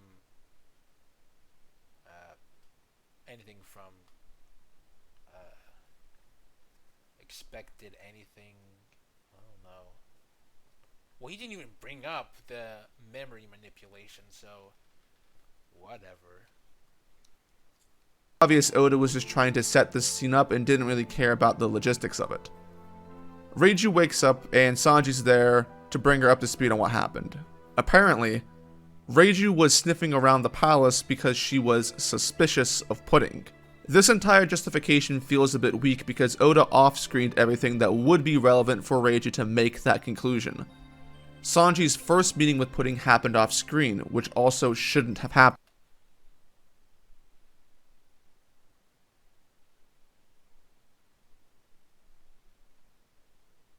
Wait, what? Let me play that back. Sanji's first meeting with Pudding happened off-screen, which also shouldn't have happened. Why the hell does Oda keep off-screen the stuff when it can be used to set things up? I just don't get it. We just hear about this meeting through other characters. Reiju, who seemingly also saw her, commented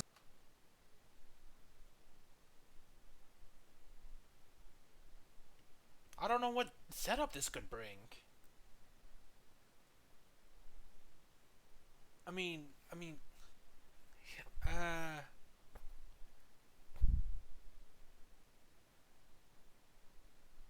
I don't.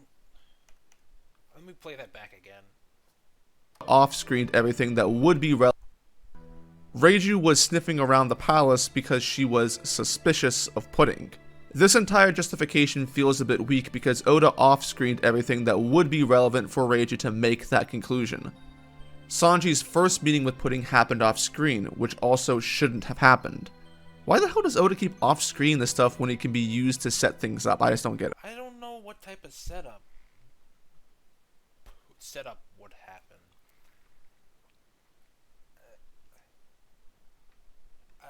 Reiju could, in her own time, figure stuff out by herself, and with Sanji,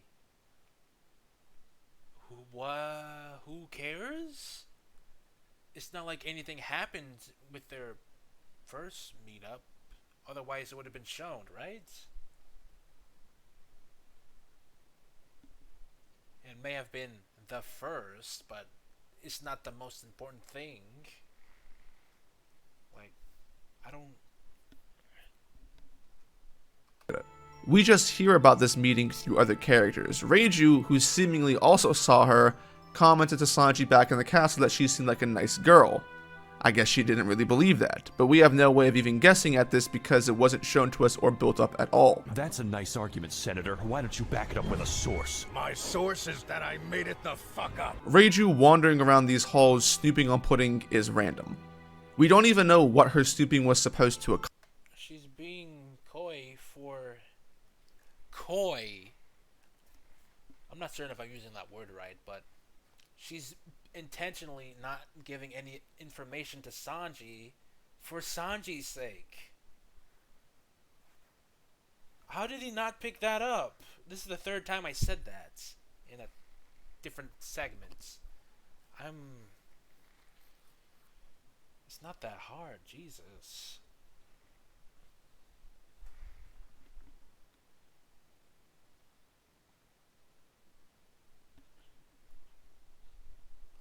Maybe not for the entire vid, but it would be useful at times, because he really does pull stuff out of his sphincter.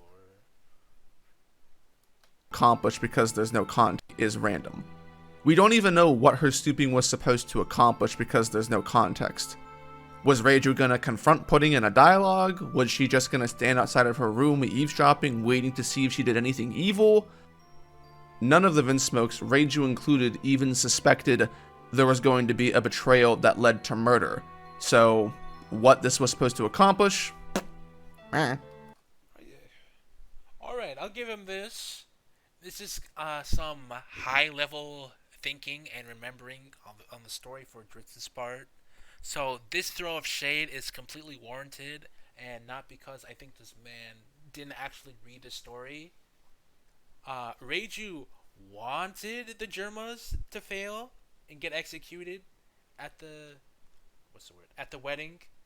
So any suspicions that she did have, or she actually had, confronting Pudding, was just her getting some confirmation. Because, like I said, she wanted the Germa to die.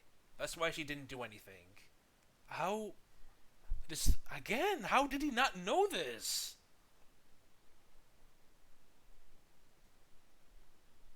She said herself that she was willing to sacrifice herself. She's willing to die for the Germa to die. She was willing to die for the Germa. She was willing to die with Germa. So, how?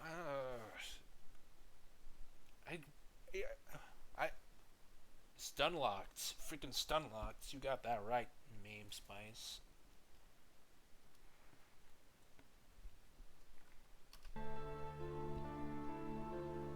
As it's been the case, there was a pretty easy way to set this up though. Pudding's acting had a hiccup when she first encountered the Straw Hats. She had awkward dialogue about I hear that his Sanji when she was talking about him, which is the black leg stuff. It's a clear indicator that something is kind of fishy. A lot of the readers picked up on it. Oda could have included a scene with Reiju or Sanji in which Pudding's acting had a hiccup in the same fashion, which makes Reiju suspicious of this entire thing and makes her in the right to snoop on Pudding or just the castle in general. This is all basic writing 101, but that doesn't really apply to... Right, but he doesn't actually have black legs, you know. He doesn't actually have black legs. It's not like he, for the most part, has been drawn with black pant legs that cover all the way to his ankles and a matching suit to boot. But no. Now that it's his nickname and in reference to Zeph. But no. It's not like Pudding could actually have saw Sanji with the black legs, considering I'm pretty sure that clip was with the Straw Hats when they met up with Pudding. But no, it's just bad writing or something. I don't know what type of point he's trying to make, because whatever it was, I'm certain it's not anything that he just said.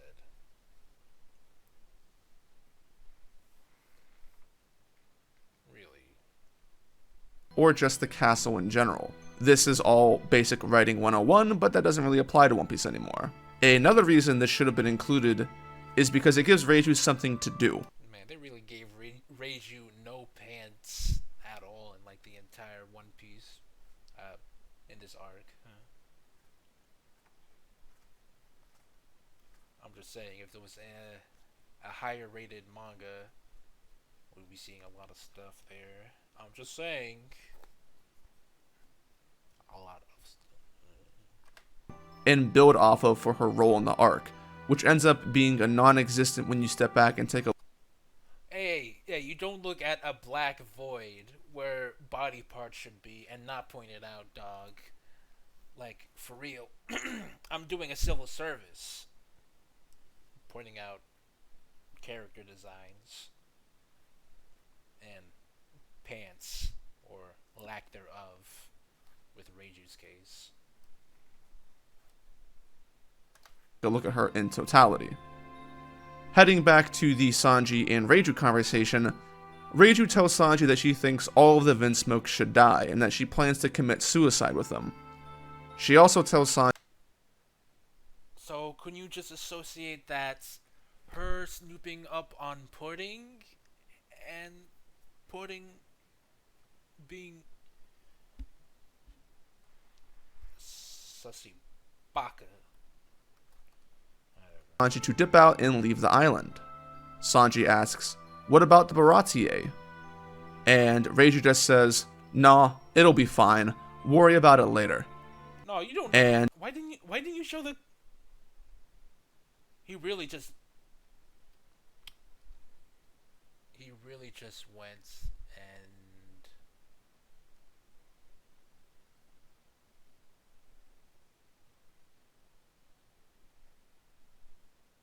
whatever. He really went and did the "I made that source up" clip right there. Oh, whatever. I'm gonna bring that bad boy up.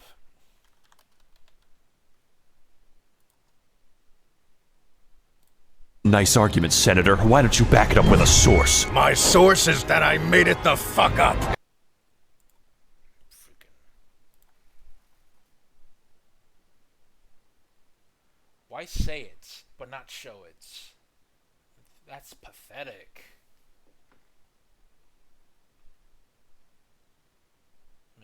Maybe I was being too easy on Dritz when I said he lost integrity.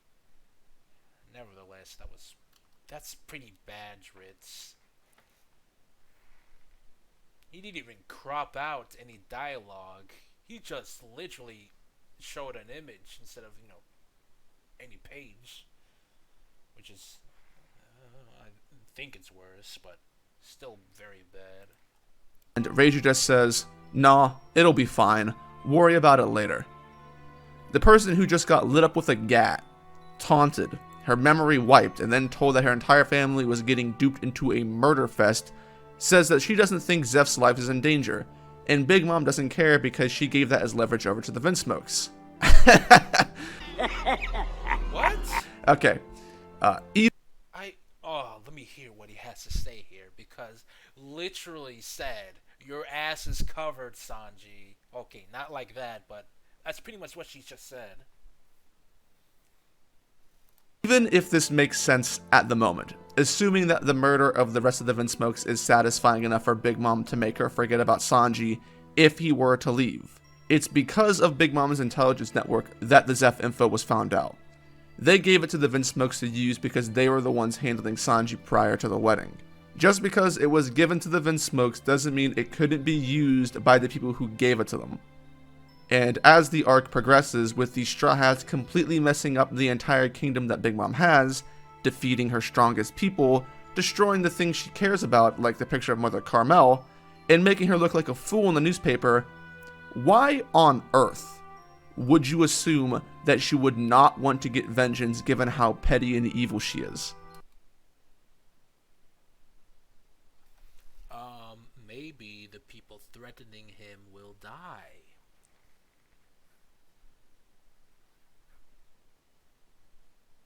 Yeah. I don't think he thought that went through. I'm just saying, why would Big Mom deal with Zeph when she could easily deal with the people that are taunting her there? It's only a theory, I guess. But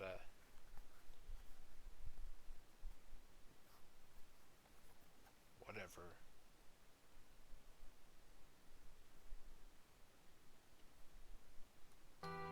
Wouldn't that make her more likely to go after Zeph?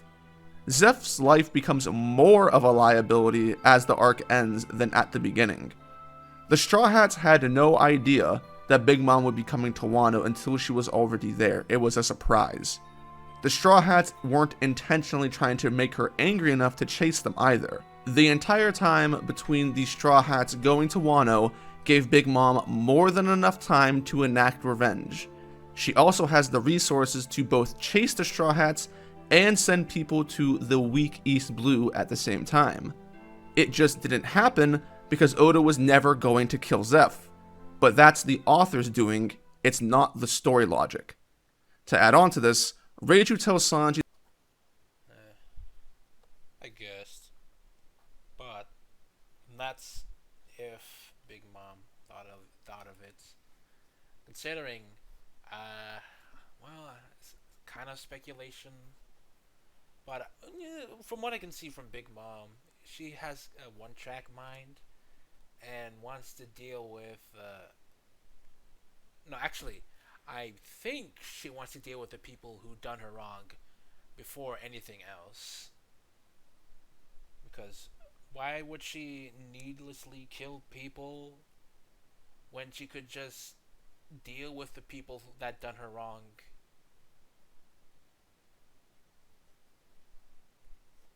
Like, well, I just don't really see any reason for them to use the manpower just to kill some guy when they could just use all their manpower to kill the guy that done her wrong. I see that as better reasoning. But I'm not certain how vengeful Big Mom is. How vengeful Big Mom is. How vengeful Big Mom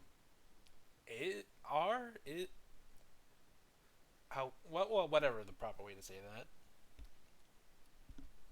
that the handcuffs are duds and don't matter, and they've never mattered. Bitch, what? You didn't even bring up they weren't going to explode. You shut up.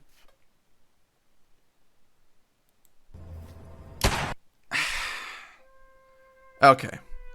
So, here's the thing. Not to mention, the threat of death is as good as they're actually being.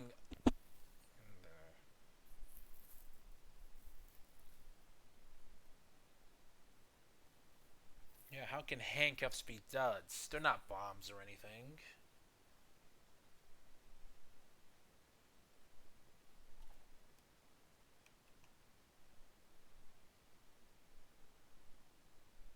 Oh wait, she did say I switched them out with ordinary ones.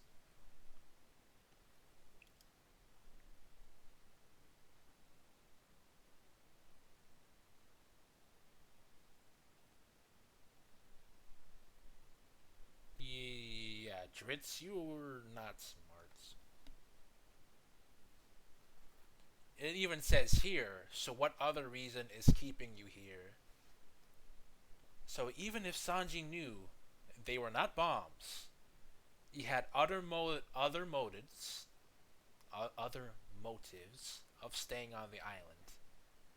So yeah, Dritz didn't think this one through again. Don't matter, and they've never mattered. Bitch, what? Okay. So, here's the thing.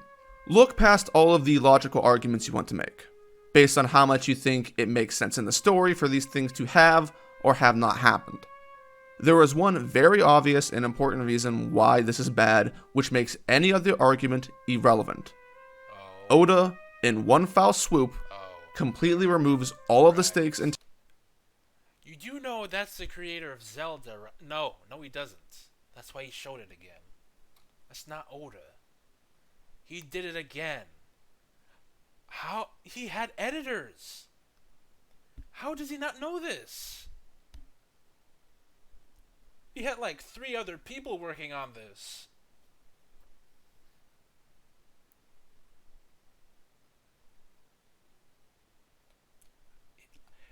Dritz himself is editing this. He just had people review his work. That's what I know.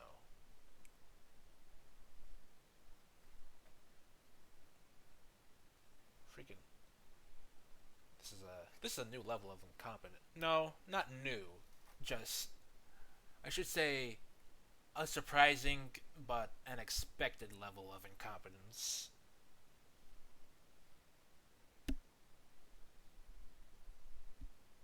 Intention from the things limiting Sanji in the arc. They were only there to cause an important reason.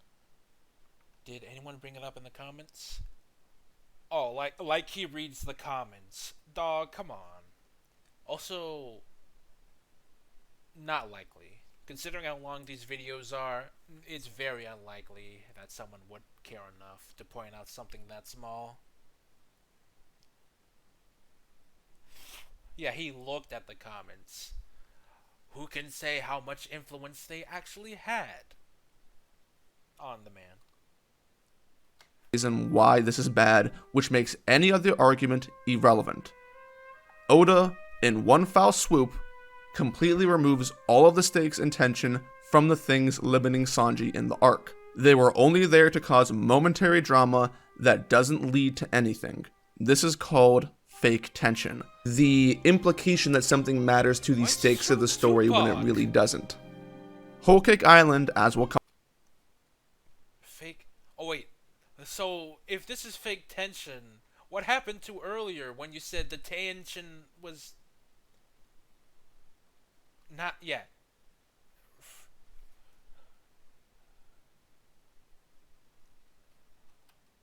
This is what is I don't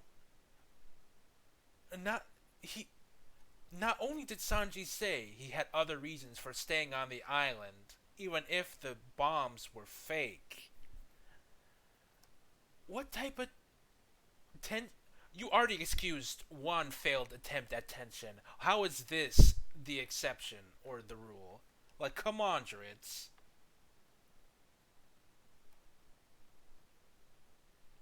He said he did.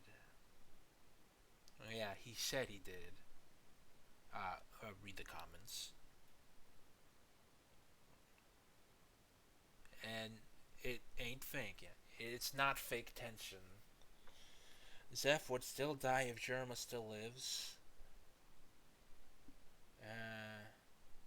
Not Germa, just if Sanji didn't go with the order.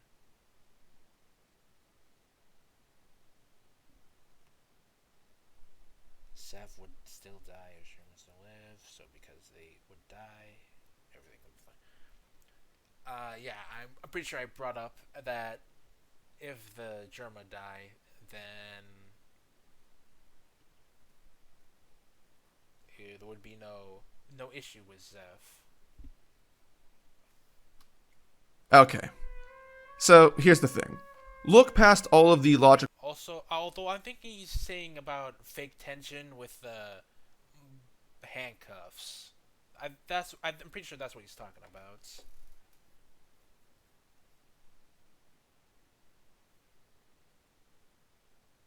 He also did looking past all the logic, which, hey, he did in this exact episode with the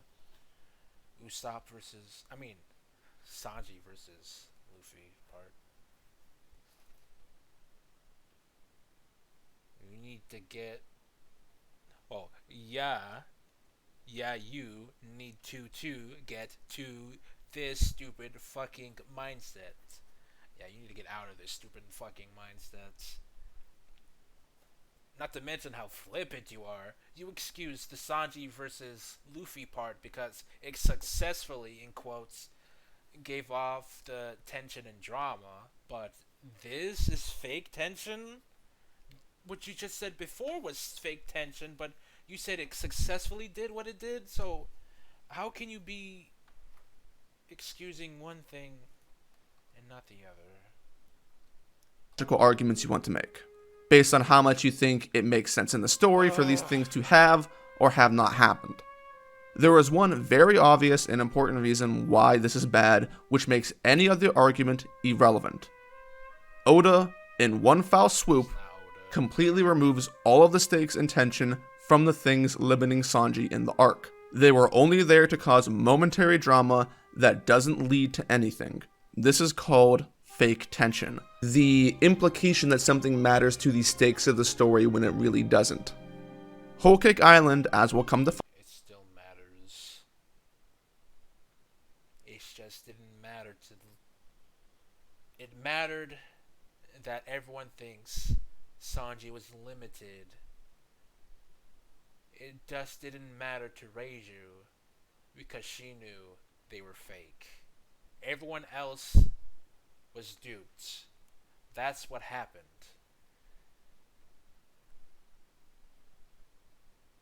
He's just annoyed that Sanji could have just made a mad dash at any time he wants, even though Zeph would have died, and he just didn't think that went through. And this is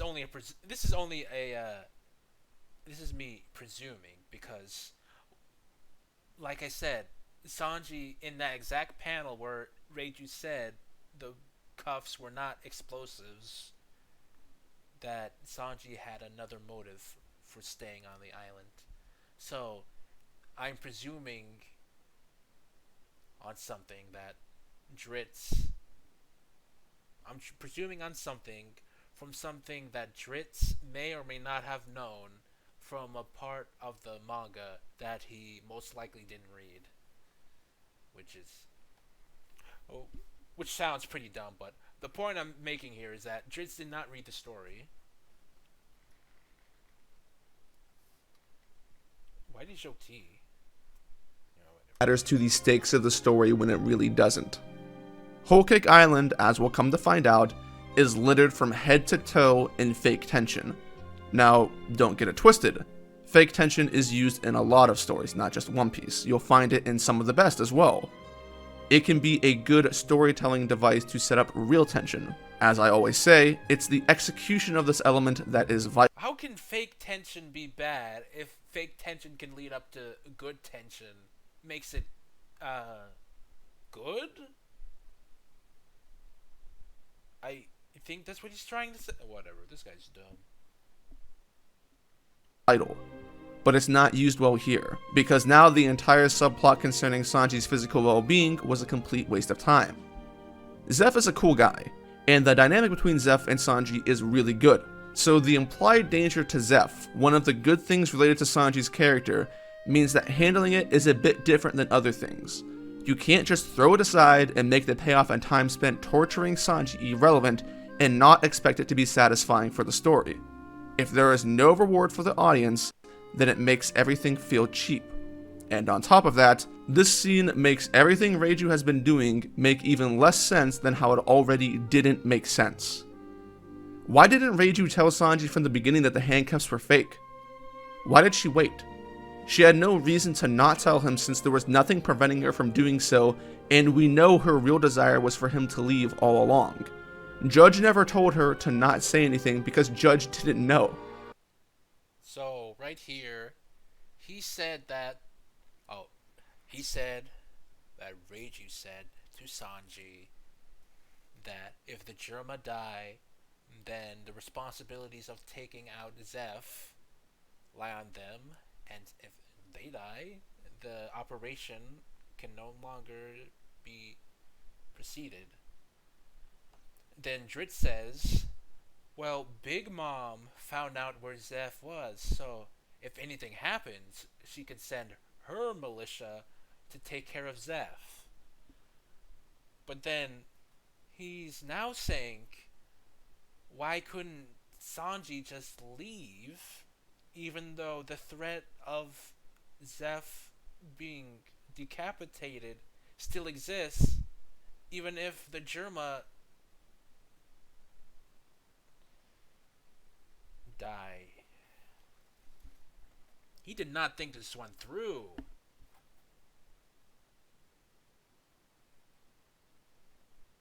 It was in front of people, that's why. Which point? Sorry I didn't get to your points. Quick, like, I was talking.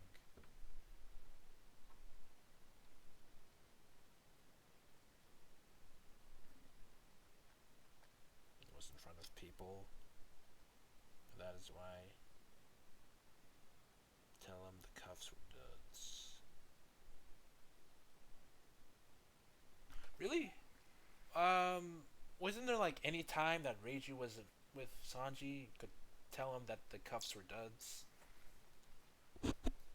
Like when Of that, this scene like when she was in really no other time where they were alone?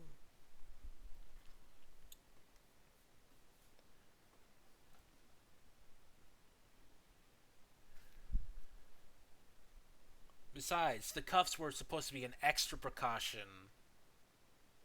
He had other reasons for staying on Whole Cake.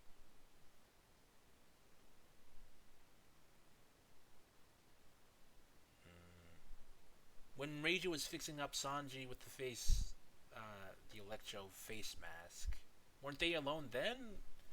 Or was there like other people in that room?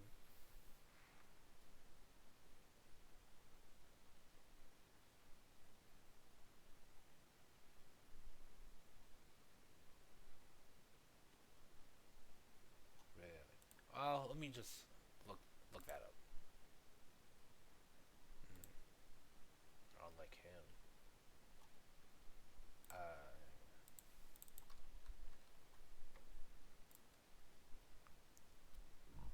Today we honor.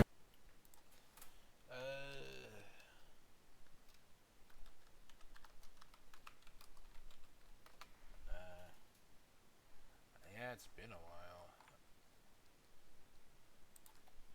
Even if it's been a while, we should really know at least more stuff than this, I guess.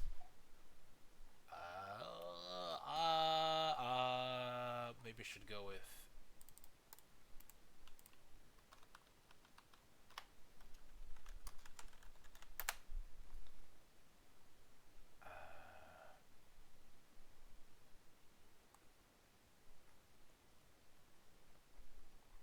I certainly saw something.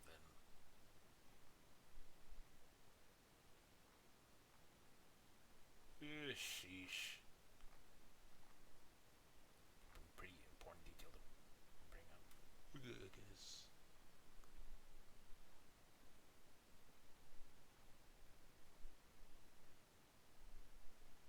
Jesus Christ. What the hell is this thing? Don't forget that. Hello everyone, welcome to Anime no Mi, and thank you for joining us for another One Piece video. In today's video, we're not going to talk about the battles or speculate on the dark machinations of the world government. Today, we're going to talk about the more loving side of One Piece. There are many characters. You seen this before? Or do you just think this is not a big enough or an important enough diversion to the entire video?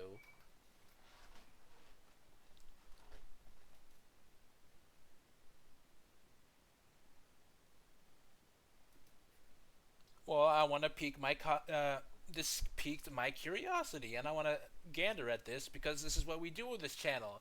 Look at other stuff in the middle of this review. I guess a review is what I should call it. Or whatever. The moment has passed.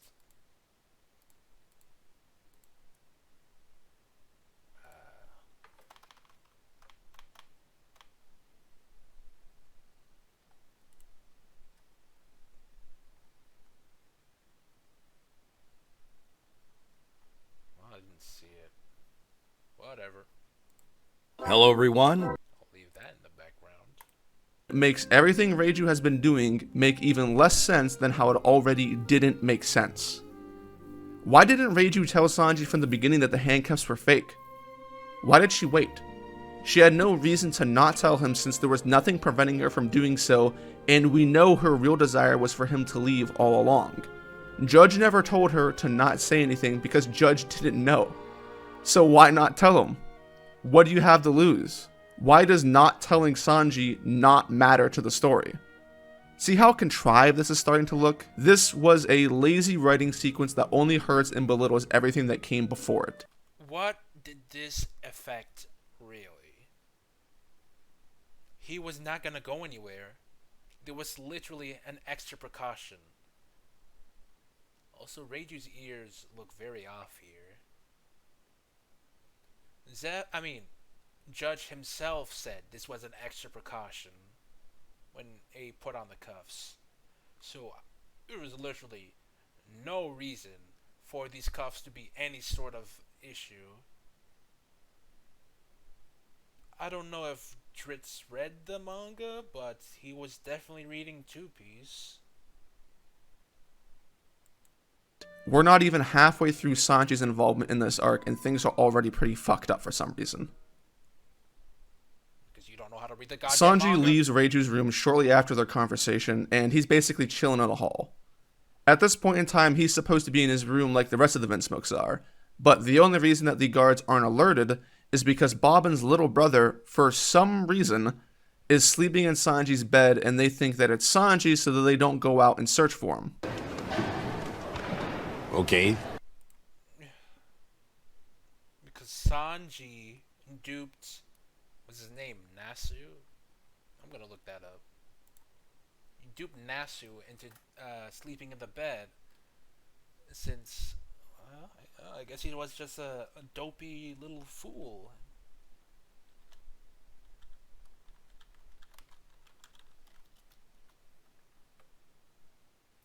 Yeah, baby, I got it right. Nasu. Yeah, baby. But yeah, at any rate, it's a little contrived, but well, it was his character. Sanji used him for his own goals, and bada bing, bada boom. It's not really an issue.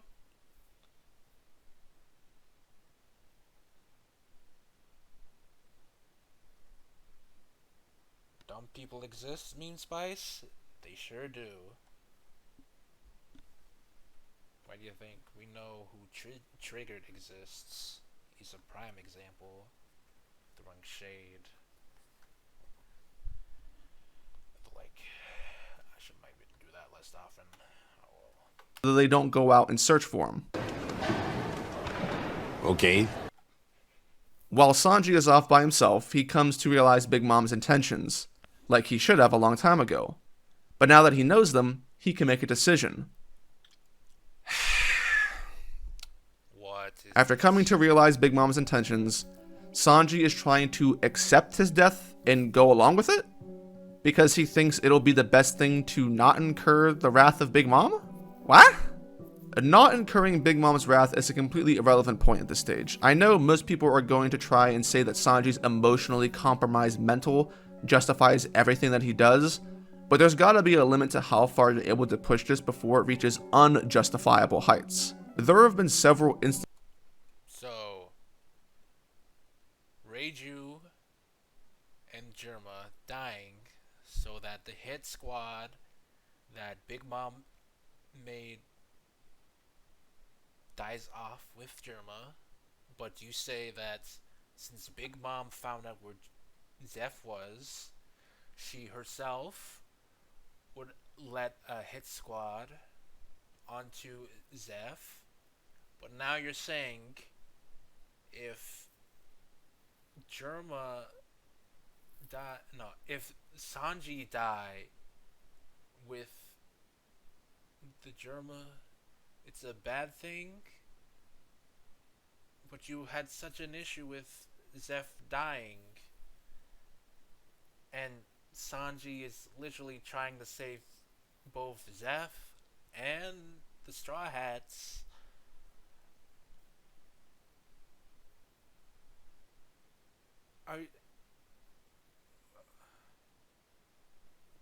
Why are you trying to make Sanji do stuff that he doesn't want to do?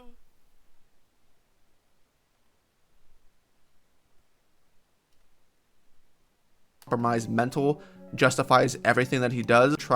It'll be the best thing to not incur the wrath of Big Mom? What? Because I had a short but rich life. Luffy and the gang can escape on their own.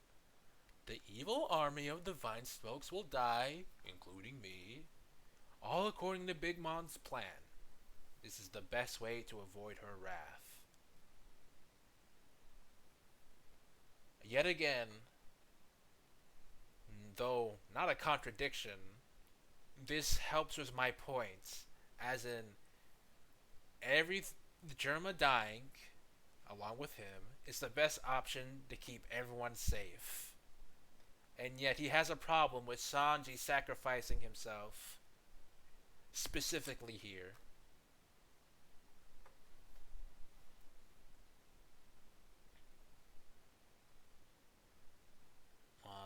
I saw you type something, just waiting for you to finish anything. Meme Spice.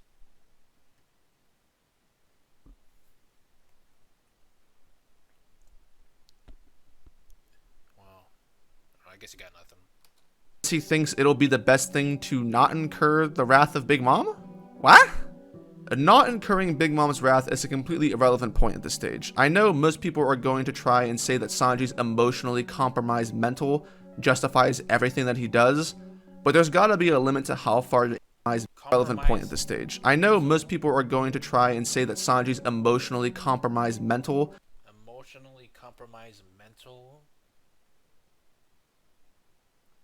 Come on, Dritz, you got a script.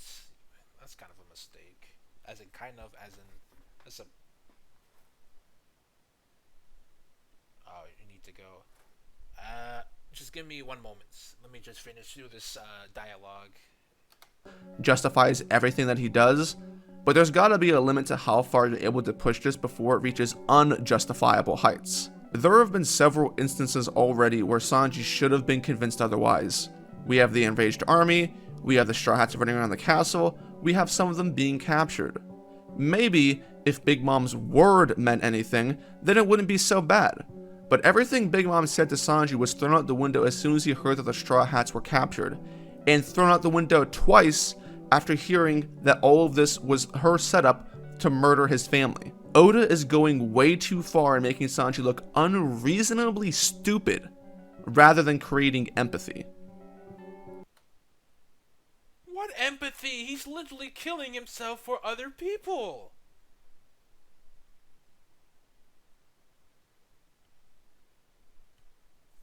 He clearly doesn't understand the story.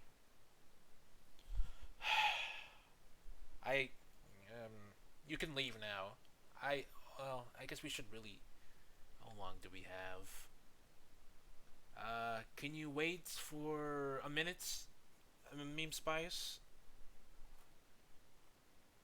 I prefer not rushing, but if you have to go, then...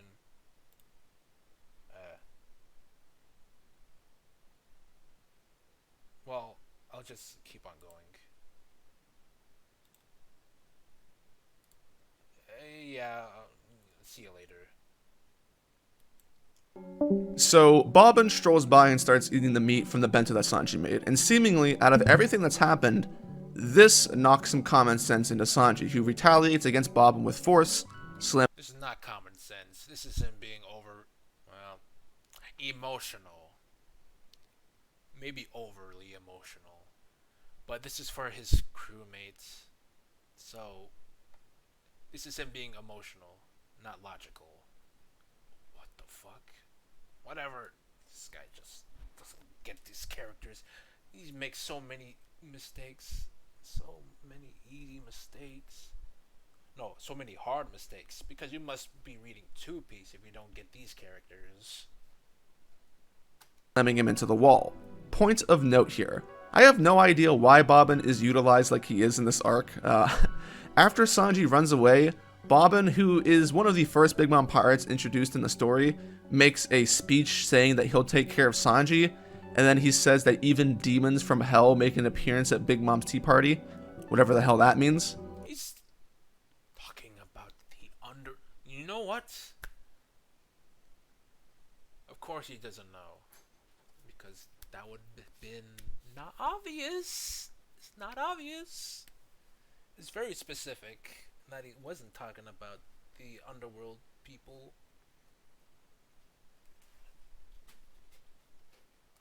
Right after the speech, Bobbin walks outside and gets gadded down by the clown trio, and that's the end of Bobbin. You know, it's really funny because during the weekly grind for this arc, lots of people were under the belief that Bobbin might actually be strong and someone Sanji could beat up to make him look good. He had some sleep powers and some shit. I don't know, man. People are pathetic. It's fight this, fight that. Why do people have to fight each other in this manga to look good? It's not like the people in this manga have been, hello, One Shoe King. It's not like people in this manga have been doing everything in their power not to fight each other. Well, in some instances, but hey, if you fight this guy who is strong, then all will be forgiven. Freaking, how petty can people be? And is it because Bobbin gets page time in this instance? Is that why people think this? Not only are people shallow, they can't actually read. Because he's not even a sweet 3 general. And people are big up in him, like he'll do anything to Sanji. I never understand how people can say these things, especially when they haven't been reading the story like I have.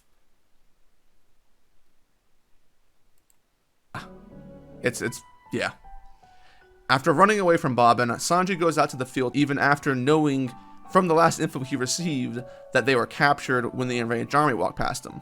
Kind of weird, but I guess Sanji just had blind faith that Luffy would escape capture, then be here anyway because of his promise. Sanji does end up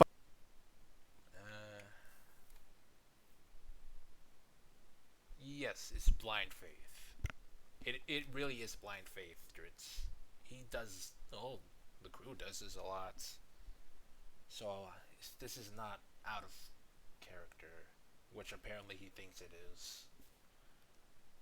He would escape capture, then be here anyway because of his promise. Sanji does end up finding Luffy. He's a little sassy, and he provides Luffy the messed up bento. Luffy asks Sanji to come back with him, and Sanji says no for 3 reasons. 1. He can't because he disrespected Luffy. 2. Sanji says that Zeff is being held hostage, which at this point in time, Reiji told Sanji to not worry about it, so this isn't true. But Sanji is just making excuses to push Luffy away. And finally, 3. His family is going to be killed and he can't abandon them. Then Sanji tells Luffy to buzz off, and Luffy gets angry.